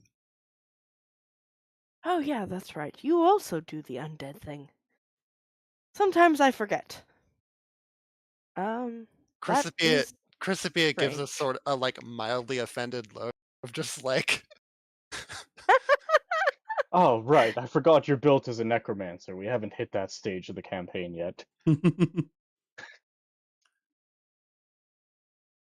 if I were to hazard a guess, the act of imbuing animation into an object, such as, for instance, a corpse, it's not equivalent exactly to instilling something with life. The undead are, in fact, dead. They are, how do you say, automatons.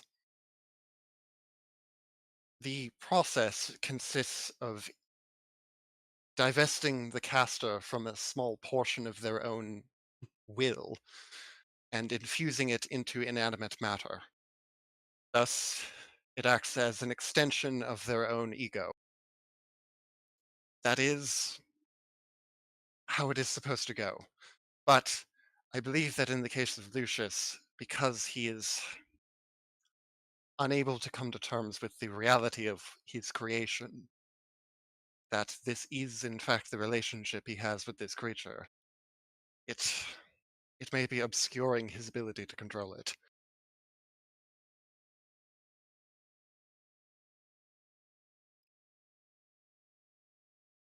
I don't know.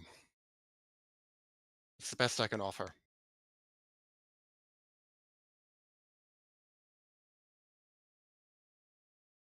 Hmm.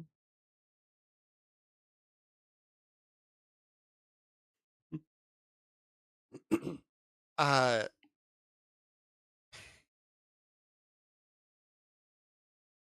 I agree with you that something needs to be done.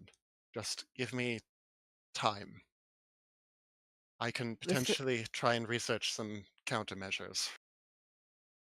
This is your area of expertise. I don't know anything about it. And I would hate to take extreme measures. I believe I may be able to research a way to assert control when necessary.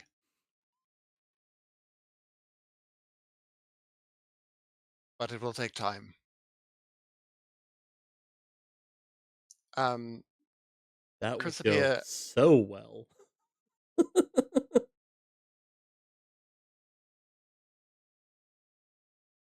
to be clear, just to clarify for those listening, when Chrysopia was being a little loose with terminology, when she was saying undead, she specifically meant the kind of undead that is created specifically by a caster. That is distinguished categorically in her mind from naturally occurring undead, which is what she classifies Lucius as. Lucius is closer to a vampire than a ghoul. Yeah, he's like a revenant. He's I mean, that's pretty much literally what he is a revenant. yeah, he's a ghost possessing his own corpse. That's different. His soul is Ghost, in there. Just yeah, they're not connected correctly. yep. Kind of like Chris and his brainstem. Kinda. But at the same time, that is a form of undead that Chrysopia has less personal experience with, just because like you don't get a lot of opportunities to study them. Fairly uncommon. Yes. I imagine this scene where Chrysiopia is just like, command undead on Tancred. That's gonna go really well. Yeah, I see no way that goes poorly. Hey, If this were a situation where she genuinely needed to pull out some kind of quote unquote countermeasure, the situation is already fucked. Yeah. I mean, yeah. Um, You guys want to call that the day? Go to tomorrow? yeah, Yeah. Yeah, I think so. yeah. I think Soap's just gonna start doing some research. Great. It is Chris is 6 gonna go a.m. look for our second time. What are you guys doing? Oh, thank fuck. You're an absolute bastard. Huh. Goddamn. I was about to be like, no, I don't want to do it again. So I put was- your little I hand was- in mine. I was gonna be so upset. I'm standing in my bastion practicing with my sword. Stitch is practicing with his weapons. Lucius is Actually, upstairs sweeping the shop. Nellie's Crispy reading a is on- book. Recipe is on the roof. Chris is on his way to the clinic. Yeah, and Chris and Rick are on their way into the store. Oh yeah. No, actually, for real. Nadira is downstairs working on medication. Oh, Great. okay.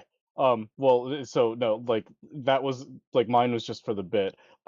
Lucius is actually downstairs, operating on Tancred. Oh. Yeah, he strained a few tendons tearing those kids apart. Oh no, I'm talking like Tancred is like completely shut down, quote unquote. He's pulled the engine out. He's got the Yes. axle on the ground. Yes, He's taking a yeah, look. yeah. That's- Lucius has that's- taken Tancred apart to figure out what exactly would cause his brother to go enraged and start ignoring commands. You could Yeah, also you know. replace him with baby arms too at this point in time. Do Yeah, you- you know, do you- a normal thing you could do to a living person who's definitely alive and definitely has a soul. Go ahead and To give be me fair, correct. Soap, give me an you could do that investigation to a check. living person. Go ahead and give me an investigation check. Damn. Is Lucius? Where is Lucius doing this? In the basement. Downstairs. I think Chrysopia. You see Chrysopia at the top of the stairs. She has a sort of conflicted look on her face, and she just says, "Do you need a hand?"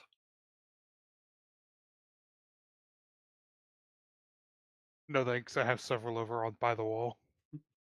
Can I get one fucking moment without any gags, please? I'm sorry. It was just right there. I'm We sorry. have a text chat for a reason. I thought this was D&D.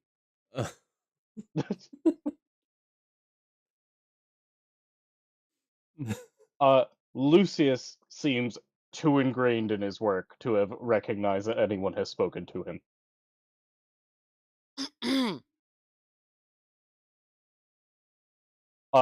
Lucius just kind of looks up and so Tancred's laying on an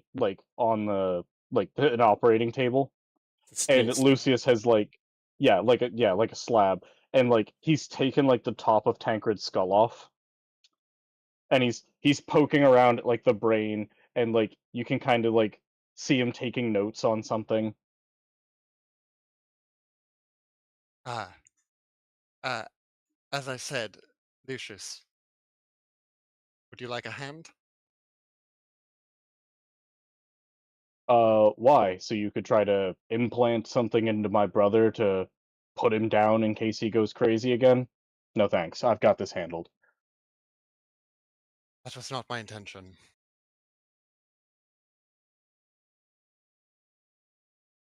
Lucius, And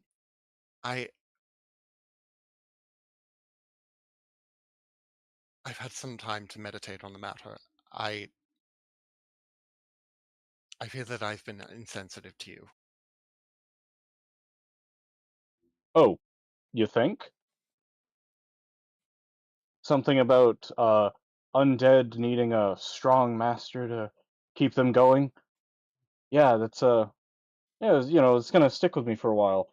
Since I don't eat or drink or breathe or even really need to sleep anymore. What do they call that? Oh yeah, being undead.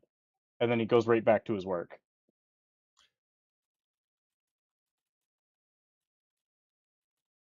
Undead is a very general class of creatures. You you are distinct.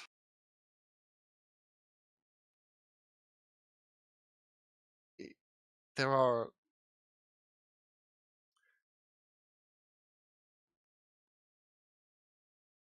many different ways of reanimating inanimate matter. For instance, uh, well, of course, the natural method, by which, of course, all living creatures are, in a sense, animating their own corpses by means of a reliable tether. If I was not heavily involved in your case, but if I had to wager, I believe what may have occurred, if you'd allow me to hypothesize. No thanks. I'm good. Upstairs, you hear an announcement cut the soft jazz of the Vox box. Breaking news! Mage Knights have issued the following statement. Under order of the Grand Architect and in interest to the public health, the gates of the College of Stays have been opened, and we apologize for any inconvenience this may have caused. Lucius tenses up really quick as it starts, and then when the message changes, he lets out a sigh of relief and just continues his work. We're all gonna have PTSD.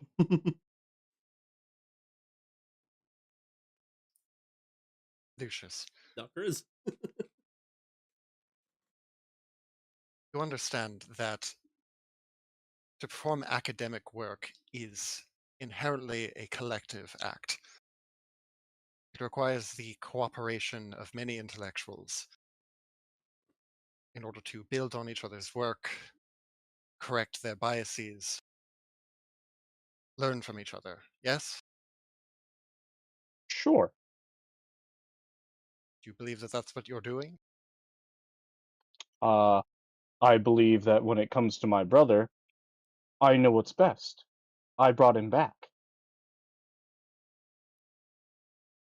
And I didn't need any of your fancy magics or whatever you're talking about there. I did it through my own will and through my own academic studies. So, thank you, but no, I don't need any help figuring out what's wrong with my brother.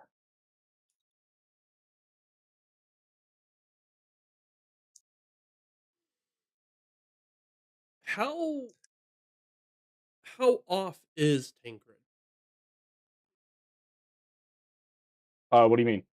Well, I mean, like, would it be weird if, like, as you're saying this, you notice that he's just like top of his skull off? You notice he's just kind of like been staring at you this whole time.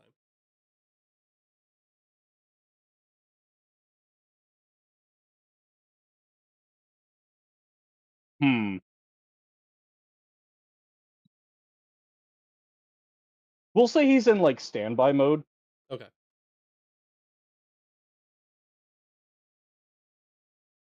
Lucius,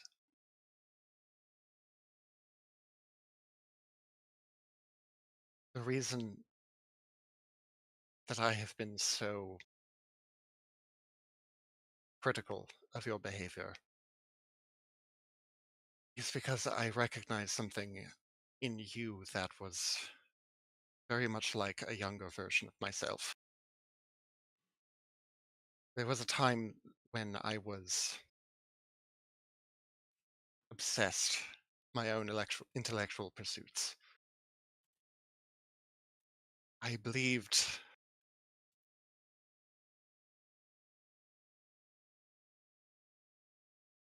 I there were many years in which I came to believe that there was no one else who could possibly understand my work, myself, and quickly that became a self-fulfilling prophecy. Friends became strangers, strangers became enemies, and in time, enemies were all I had left. And in time again, even those enemies had forgotten who I was.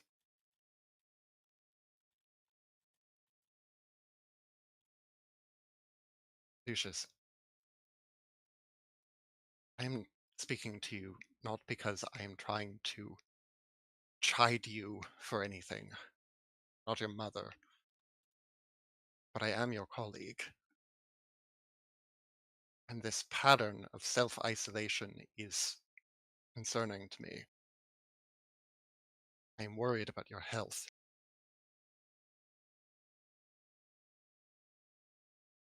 See, you don't need to worry about my health. I'm undead, remember? I don't get sick anymore. I don't need to eat. I don't get hungry. I don't even feel tired anymore. And it's it's really funny to me that you're trying to talk me out of all of this, because I'm the only one who's managed to find a way to fix what was wrong with me and my brother. You know what it was like? Being able to change forms whenever we wanted to. We could be taller, shorter, could look like an elf, could look like a dwarf. And then suddenly it started becoming kind of painful to do it, and then it became really painful to do it, and then we just couldn't do it at all. It's worse than that. For changelings, the ability to transform is like the purest form of self-expression. It's like it's like being an opera singer who suddenly has become mute, like you had your throat cut.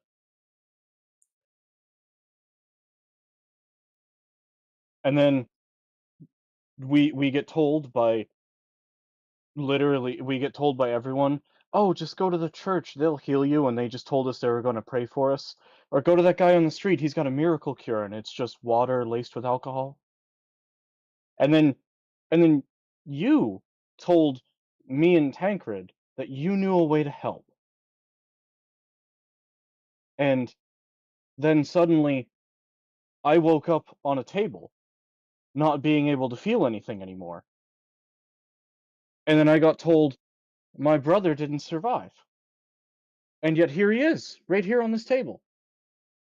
And through my own work, you know which one of us can change forms now? My brother. I can't reverse what happened to me, but I can give him back what we lost. So, no, respectfully, I don't need your help. I don't need your input here. I've got everything handled.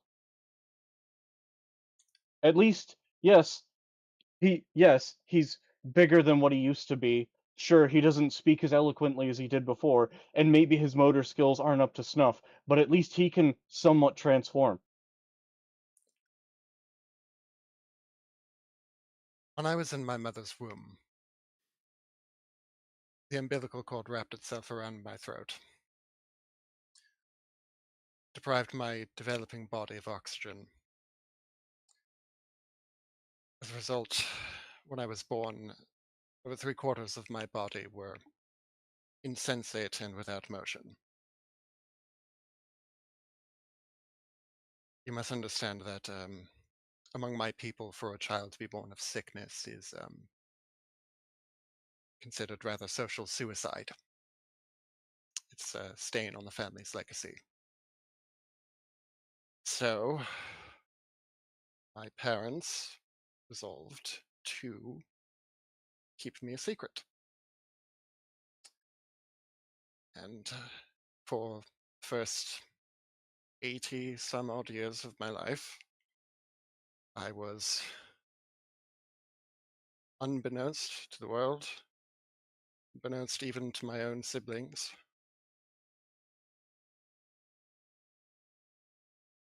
They even went to the lengths of feeding me only scraps for the table, so that no one would suspect that another place was being set.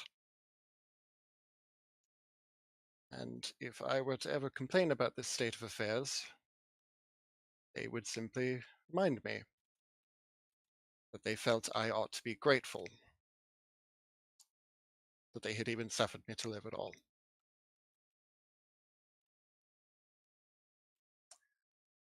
I spent decades of my life praying to any deity that I thought might listen, hoping with every fiber of my being that one of them would see fit to grant me some kind of miracle.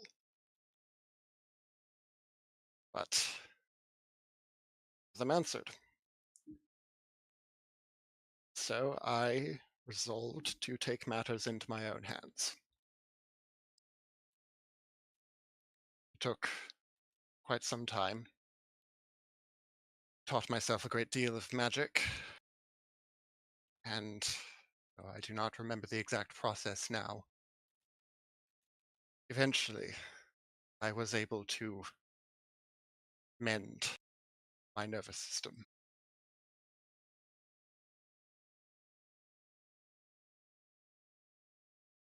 But as I exited my room for the first time in my life, as I met with applause, congratulations, the love and care that I had been so desperately missing, no, I was labeled an abomination, and I was chased from my home.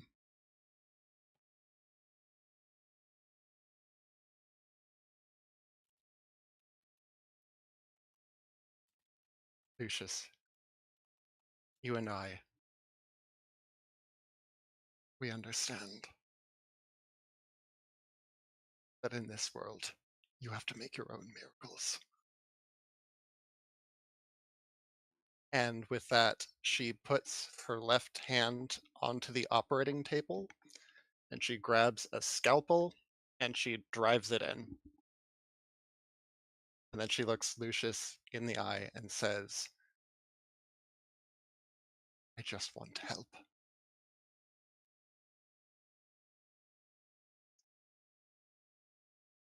So Lucius just looks down at the table, looks up, looks at his brother, and then he reaches over and just like grabs the scalpel out of the table, and then he just puts it down and goes, I'm sure you do. And the last time someone tried to help me and my brother, he died, and I ended up like this.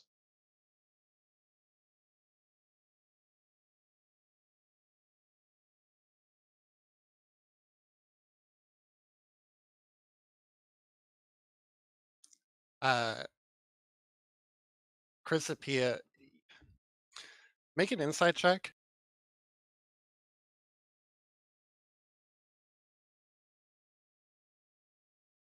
Nope. Oh, okay. Unfortunately, Lucius is good at fixing and putting people back together. Not really that good at reading them. She has just sort of an unreadable expression on her face. For if Lucius had a better ability, if Lucius had like a more empathetic personality, I think in this moment he would see that she is deeply wounded at having opened up to that degree and been met with that response. And I will say, I feel the need to point out that this is coming from the woman who is called Tancred and Lucius by proxy, essentially not people, twice now, and threatened to kill and raise both Kriz and Nadira. So the whole opening up thing just seems like she's trying to manipulate him.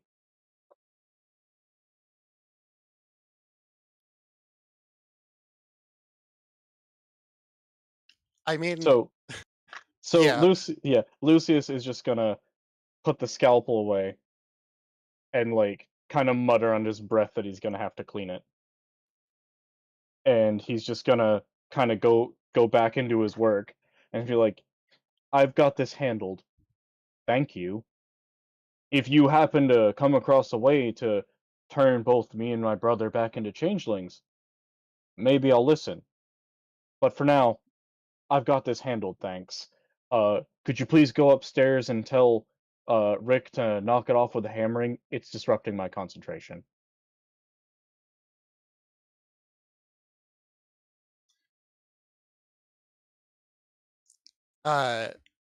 Chrysopia looks. I think she's not. She looks upset, but in a way that's hard to tell if it's like sad upset or like angry upset. And she just turns on a heel and starts clicking. You just hear clicking footsteps walking up the basement steps. And as she's going, she says,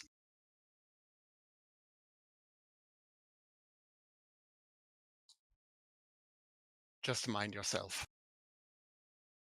And she slams the door behind her. Wow, Chrissy, he really fucking hates you. Here's your soul and everything.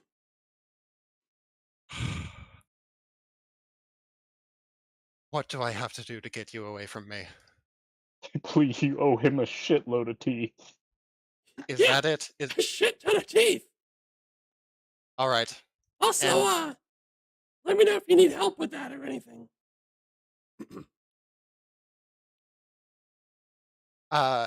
Chrysopia is going to go to the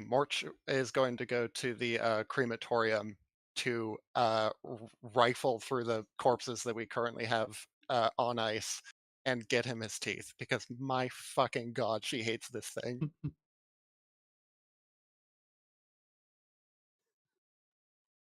Yeah, she completely ignored his request to relay a message to Rick.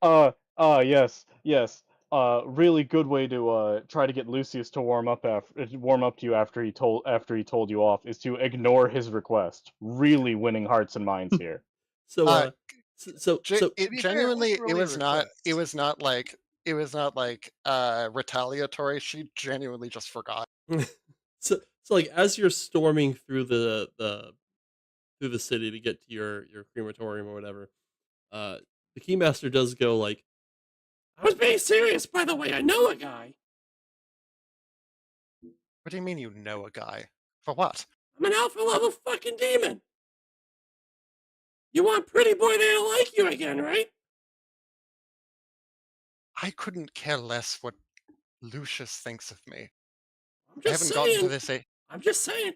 He asked if you could fix him. I know a guy.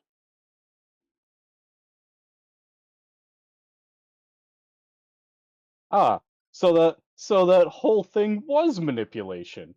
Good to know.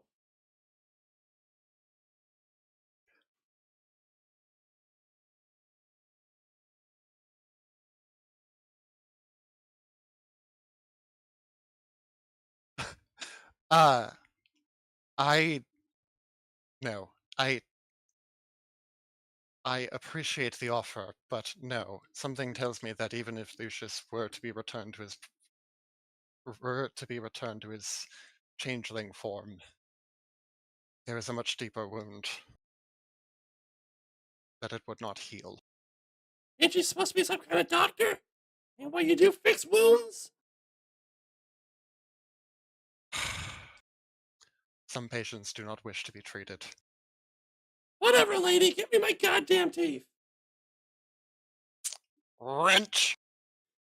She's just She's got a pair of pliers and she's just You're just pulling teeth out of corpses. I'm gonna say you get about like halfway through your debt with the Keymaster. It's gonna take a couple more weeks.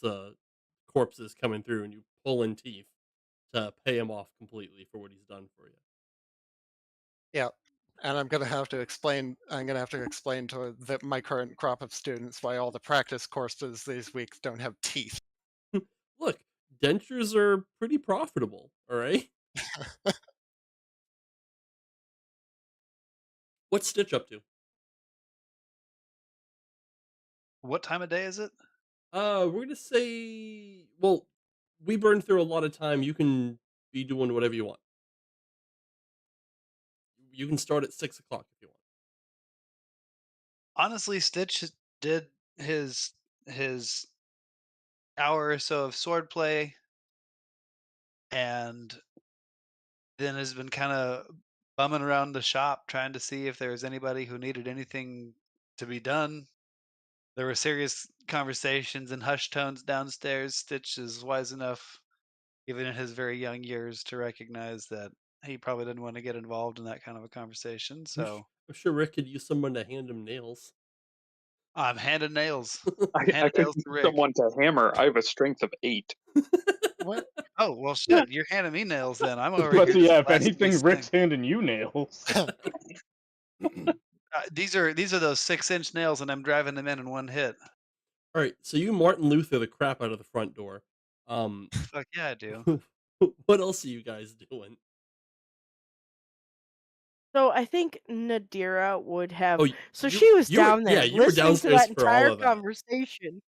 Oh, was she? Yeah, she was. Yes, Yeah. yes. That's where the pharmacy is. She was like 20 feet behind a curtain, like just uncomfortably Oh. listening to you guys while she's working away with her mortar and pestle. Like, Oh shit. she just leans out around the corner. Mom, Dad, please stop fighting. Oh god. Oh god, now I'm having trauma flashback. I think that she would have finished filling prescriptions, stocking the clinic, and then she would have awkwardly have passed by Lucius, dismembering his brother. He just has the top of his skull off and he's poking around the brain. Is it really dismembering? the Hey, dismembering you part's said you done. had He's him at the all remembering apart. part. And Listen, then you I can't think dismember something that wasn't ever membered up to begin with. once she was done with her work, I think she probably would have been like anybody that she saw along the way, she'd be like, "Hey, I'm heading out for a while." And She's going out for she's cigarettes. She'll be back. she'd probably go find a party somewhere for the evening. We know Well, Towards the somebody end who of the does day. parties. Okie doke. So Nadira's got her day planned. Anyone else want to do their afternoon or whatever? What's Chris doing? Chris is looking for a second job. Man needs some money. You have a second job. It's taxidermy. That's true. He's looking for a Chris is third job. correct. And he knows someone who is medically inclined and looking for test subjects. That you do. In fact, if you're looking for money, there's probably a whole bunch of shit you can sell under a tree in the Sky Docks. True. Hmm. Well, yesterday when he brought this up, they were kind of dismissive. They seemed like they had things to But do. yeah.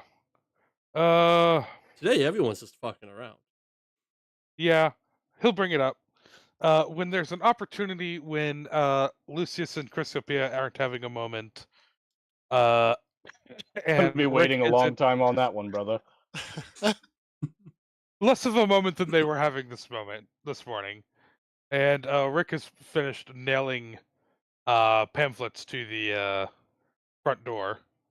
Chris is going to attempt to once again broach the subject of the potential cult hideout in the Skydocks.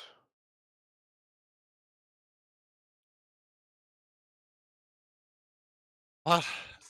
Okay. I had to double check and make sure Rick was nailing a box up there and not like actually nailing the pamphlets to the outside door.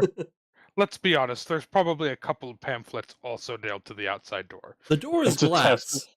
glass. It's a test to see it. Well, no, like okay, so there's a couple pamphlets just nailed themselves to like the door frame. It's a test to see if any big smithing agents are coming through. No, no. The door is glass, so there's a bunch nailed to the door frame, and then there's one very clearly spiderwebbed corner of the door where Rick thought they should try it. Hey, Rick, if you don't do blacksmithing, then where did we get these nails from? Oh, you know, Oh, fuck. stuff, and there's just like a little shed across the street that's significantly in more disrepair than it was this morning.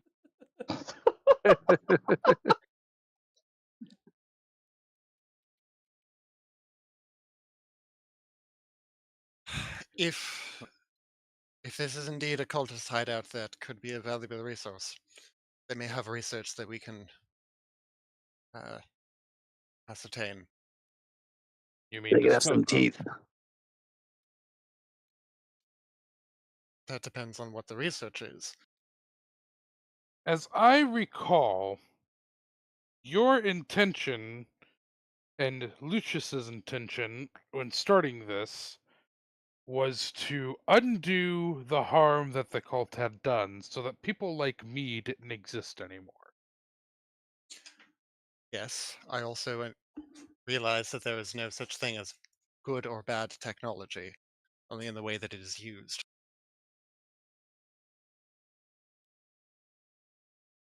Agree to disagree. Chris is just gonna let that go. I would greatly appreciate it if we could take a look into this. It may have something to do with my own past as well.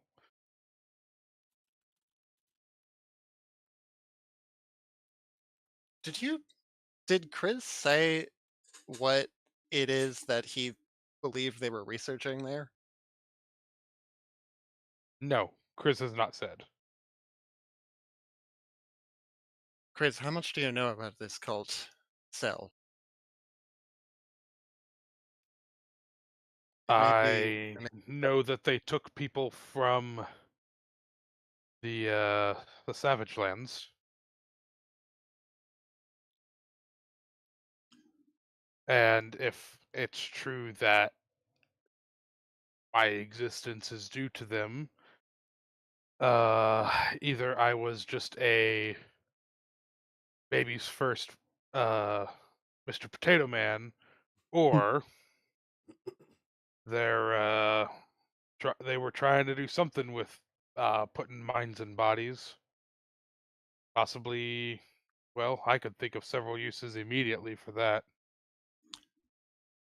Sorry, is that what happened to you? Have you paid no attention to anything about me for the time we've known each other? It's Winning at this hearts moment and that minds, Christopia actually. Chrissiopea. It's at this moment she actually notices that you now have filigree in your head. Okay, he never once mentioned that he had a different brain transplanted. We don't really talk that to each other about our pasts that much, if none of you have noticed. Oh yeah. No, yeah, no, I get that, but And like it's there not was like I can just see that. no. I'm not saying you can, but also you've never taken the time to ask.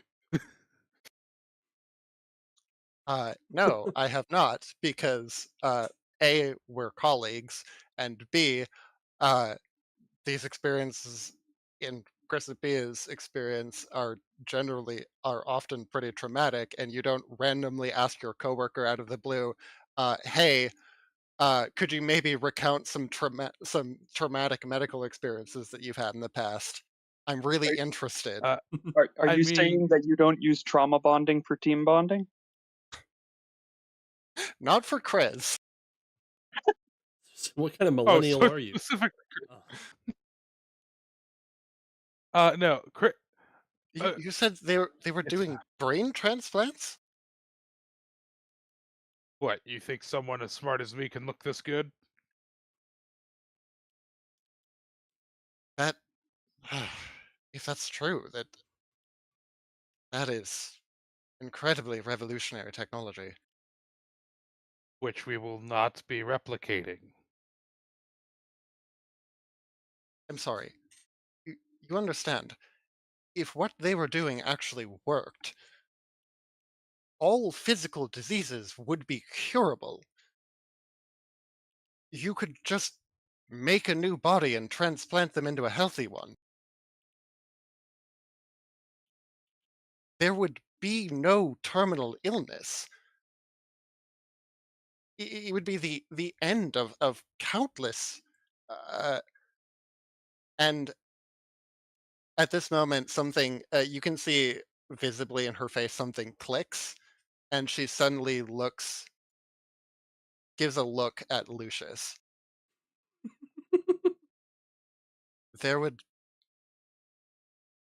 Well, there would be many potential applications. Including those in which you are transplanting one person's mind into somebody else's body and sending them back into enemy territory. We do not use this.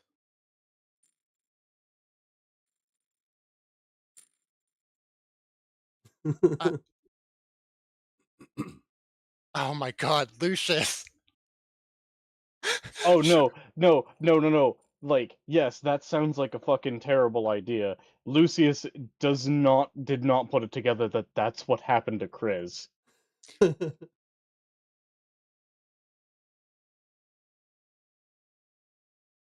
Uh, Chris, I I understand that you may have some personal feelings regarding uh, this procedure that they may have developed.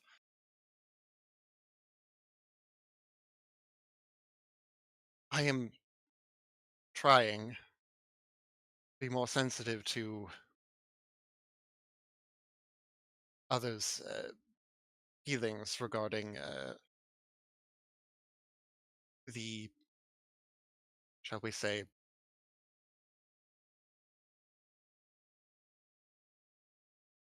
non-logical implications.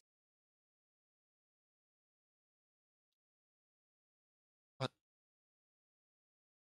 can we please, just for once, have a calm, measured, rational discussion about the potential opportunity that we are passing up?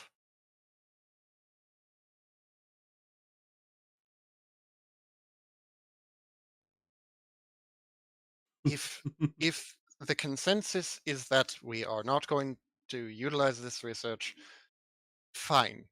I disagree, but if I'm outvoted, I accept it.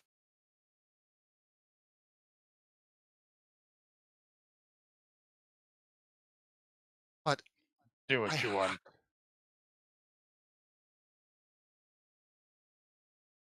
I have to question at what point uh, the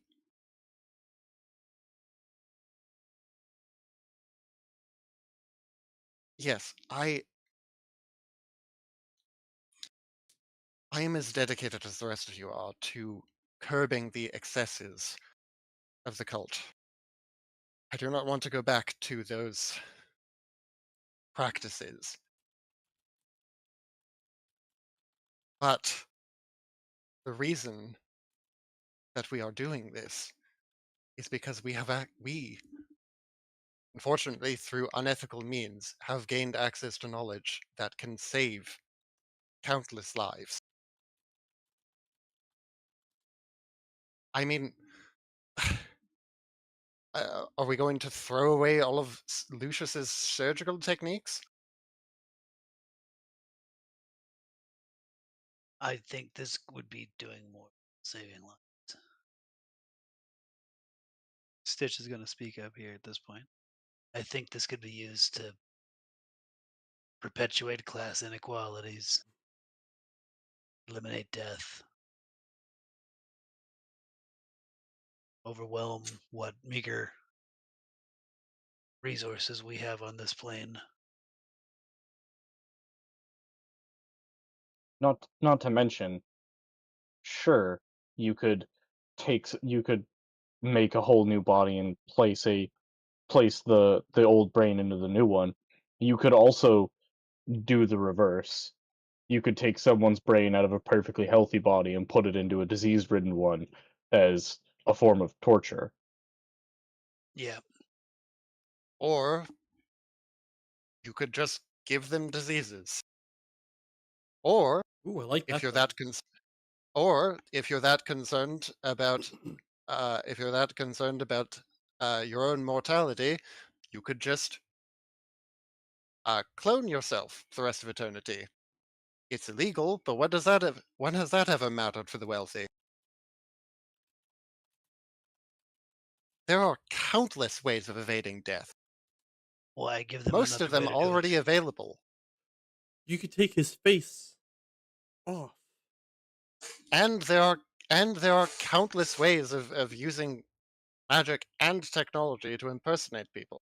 Frankly, I don't see what sort of evils this is enabling that a person with the right skills couldn't already do. Now, correct me if I'm wrong, but there are ways of detecting when someone is magically failing their identity, correct? Easily Not done. if you use not if you use the right abjurations. Yeah, you'd have to be like Nice really Dinner, clever with please. it. But yeah, Nicel's magic aura exists for a reason. such a good spell. Nobody ever Yeah. takes it. I almost took it, So good. but You Is- kind of is have to that go yes like or- looking. It's one of those spells where you have to go like looking for a use for it because it doesn't really come up in regular play. yeah, but to be fair, in this campaign, Oh yeah, no, this campaign's half subterfuge. uh, I think I'm kind of with Chris on this one. If I'm completely honest, where would we get healthy bodies anyway? I mean, in order to find healthy bodies, wouldn't that be somebody who is actively alive? oh no, you just make a homunculi. Let's take a step back a moment. You didn't really answer my question. Are there not ways to detect if someone is using a magical disguise? Not if that caster knows what they're doing. But generally, yes. Generally, yes. How can you determine if someone is somebody else if they are that person? I don't know. Uh, if I were to suddenly have your skin and body and general physiology, how would you detect that I was not you? If you had the correct information, you couldn't. Do I have the correct information to impersonate you in every moment of your life for the rest of your life without detection? Can I have a quick insight check? From who? From Whoever's talking. Okay.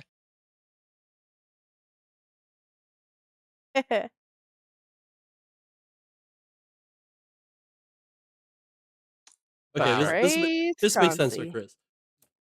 There is an entire district of the city full of changelings. Yeah. Just straight up. And like it's while it is like magical in nature that they can do that, like detect magic doesn't find a changeling. Um what keeps right, but what if I keeps the recall correct, changelings in line is that it is super illegal to assume another person's identity with the intent to harm. It's It's akin to just straight up murdering that person, as far as Uh, the if law is concerned. if I remember correctly, the first time you do it, you get hit with a brand that stays no matter how you change your form. If you get caught a second time, they either kill you or throw you into the Dragon Shadow. Correct. It's a two strikes you're out policy. And if the first one is egregious enough, like you disguised yourself in order to do like a high political crime or whatever, it's just immediate. You're done. Like impersonation is one of the few consistent major crimes in the city. And anyone who's willing to do it already isn't afraid of the consequences. Gotcha. Yeah. Also, uh, also, for that matter, most forms of impersonation don't require also committing a murder at the same time. Yeah.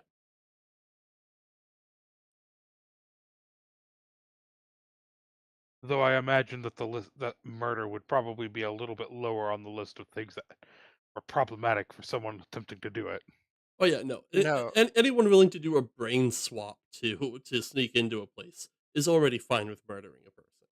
In fact, they're probably yeah, planning on murdering a few more people before that day is over. no, Chrysopia's point is basically like you have massively increased your exposure level by like also committing another crime that could be investigated at the same time. Yeah, that is another large point of failure you're adding to Not your to equation. mention, not to mention the fact that like you can't just do this to yourself. So there's also a third party who would know that you've done it. Yeah, and as soon as there's a second person, it's impossible to keep a secret. Um, The easy part was getting the brain out. The hard part was getting the brain out. But yeah, either way, Chris is very clearly not on board with keeping it, but he's also not going to fight you guys on it. We're healers. We shouldn't mess with the natural order of things. My God! My entire career path is messing with the natural order of things. Why am I even And here? and did I say I agreed with your life choices? No, I did not. But do I judge? No, I don't. I mean, I mean, my God, for that matter, Actually, I do kind of judge, but I mean, my God, for that I matter, don't. what is it that you do? Altering people's biochemistry? For what? Frivolous purposes? I'm not messing with anybody's biological chemistry. Really? Just the brain chemistry. You've never made any experiments? That was a long time ago. that was in I college. am better now. You have taken medication that I have created. Yes, and I was quite grateful for it at the time. Which is exactly my point. At what point do we delineate between disturbing the natural order and doing our jobs? I mean, my God, where So is the you want to where you philosophically, where is the dividing line between medicine and this so-called corruption of nature? I'd say it's about right Is above the any form of eyebrows. medical treatment a corruption of well the natural the order? fact that you want to put people's brains and personalities into created construct homunculi. That isn't technically healthy living body. They just made I, a man out of 7. Who I Where's the heat that he's getting? I don't agree with it, and you already know that. My God, I'm I would just. I would have just a like. I have a horse made out of skin. Where is this coming from? Ideally, all What, horses are suddenly- made out of skin. What? Suddenly we're getting all I will, icky? Suddenly we're getting all icky about progress in science? I will say Nadira's point here is kind of moot, considering this group does consist of a literal walking corpse, 5 guys sewn into one guy, so one dude's brain put into another body, and a woman who has a horse literally made out of just skin and air. I'm I'm sorry, the but normal one. that actually proves my point, because we left the cult of Mikot, or not Mikot, good Meow. lord. Hill. Yeah. Yeah, thanks. Sorry, I was looking at the picture up there and saw Mikot and just said it. We left the cult of Mayol because these are things that are wrong. Lucius was turned into an undead. His brother was killed and left Lucius to perform unfortunate things. Chris was horribly experimented on and currently lives in another person's body. I don't really know a whole lot about Chrysiopeia, but I No. can't help but wonder. You know, she What? has her own problems. You have your own problems, and What do I you will mean give by you a I have my own problems? I will give you a very pointed look that states, I am not trying to air out your business, but I know things. Whether you know I was there or not, I know things. I'm trying to think of what Nadira, I mean, other than the drug thing, but I'm pretty sure everyone knows that at this point. Well, she was just there for your entire Yeah, backstory to she Lucius. was downstairs while Lucius and Chrysiopeia were having their spat. Oh, She was literally behind a curtain.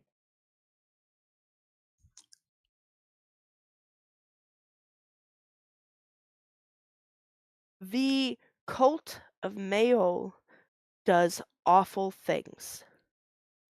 And yes, I agree that we are here to learn and progress and be better, but why don't we be better?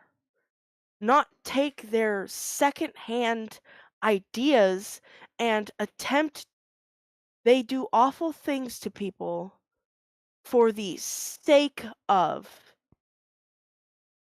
male or progress to further their own goals. And we yes. are here to do better. Why Yes, would we want to take their ideas? because ideas are neither good nor evil. Actions are good or evil. Listen, look, You tend look to at walk our the clinic. line, Chrysiopeia. Look We've at our been here clinic. before. No, listen to me. Our clinic, just since it's begun, has saved innumerable lives. Lives that would not have been saved if they were forced to rely on the con men that are out there. Every single one of the medical procedures, techniques, recipes were derived from the cult's research. I am sorry, but that is the truth. And yes, I am aware that that research was conducted unethically. We can do better than that. But ideas,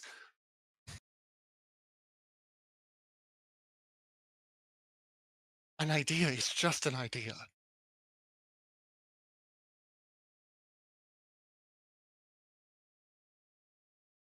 We cannot let our fear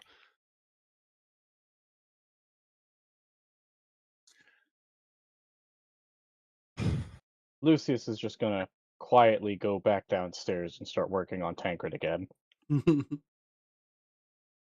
We can go and help Chris. Like I said, do what you want. I'd prefer you didn't, but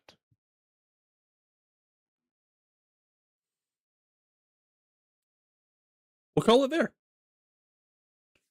Cool. Next week we go to the Skydocks. Groovy. Huzzah! So I'm gonna be on a cruise next week, so I will miss the next session. I should be good for the session after that, depending on like what time we get back and how much sleep I get on the drive home. What, the boat don't have internet? I'm not okay. First, I'm not gonna pay them something like $50-$60 a day to get Wi-Fi, and second, I would only have my phone. That's absurd. And the internet would be choppy. They're on a boat. Oh, Oh, womp womp womp. All right. Good And session, I guys. think Well I done, think Caitlin. I miss session next week. Is it next No. week? I thought it was the see week you guys week after after. next then. Let me check. It's the 22nd. Let me check. Oh yeah. October 3rd, Yeah, right? because I go from 7 to 7. Oh no, I should be home in time. Never mind. It's the 29th. You're right, because I have to be up at like the butt crack of dawn on the 30th, Ooh. which means I can't play on the 29th. So it'll be the week after that I won't be able to be there. Okay. 29th, 6th. I see your So either numbers. we won't have Yes. Joe, or we'll figure out something else to do next Monday. So if you guys like, the whole reason I'm having Lucius stay back to work on Tancred on this one is to give you guys the free run to play next week if you want to. Yeah. I mean, to be fair. Yeah. Yeah. Do that. And then if we do end up playing on the 29th, I can just be like, okay, Lucius finished up his work and they're running back. So put Tank Yeah. back together. They're in a taxi on the way. Yeah. All All right. right. Later. See you, Bye-bye. dudes. Bye. Everybody. See ya. Bye.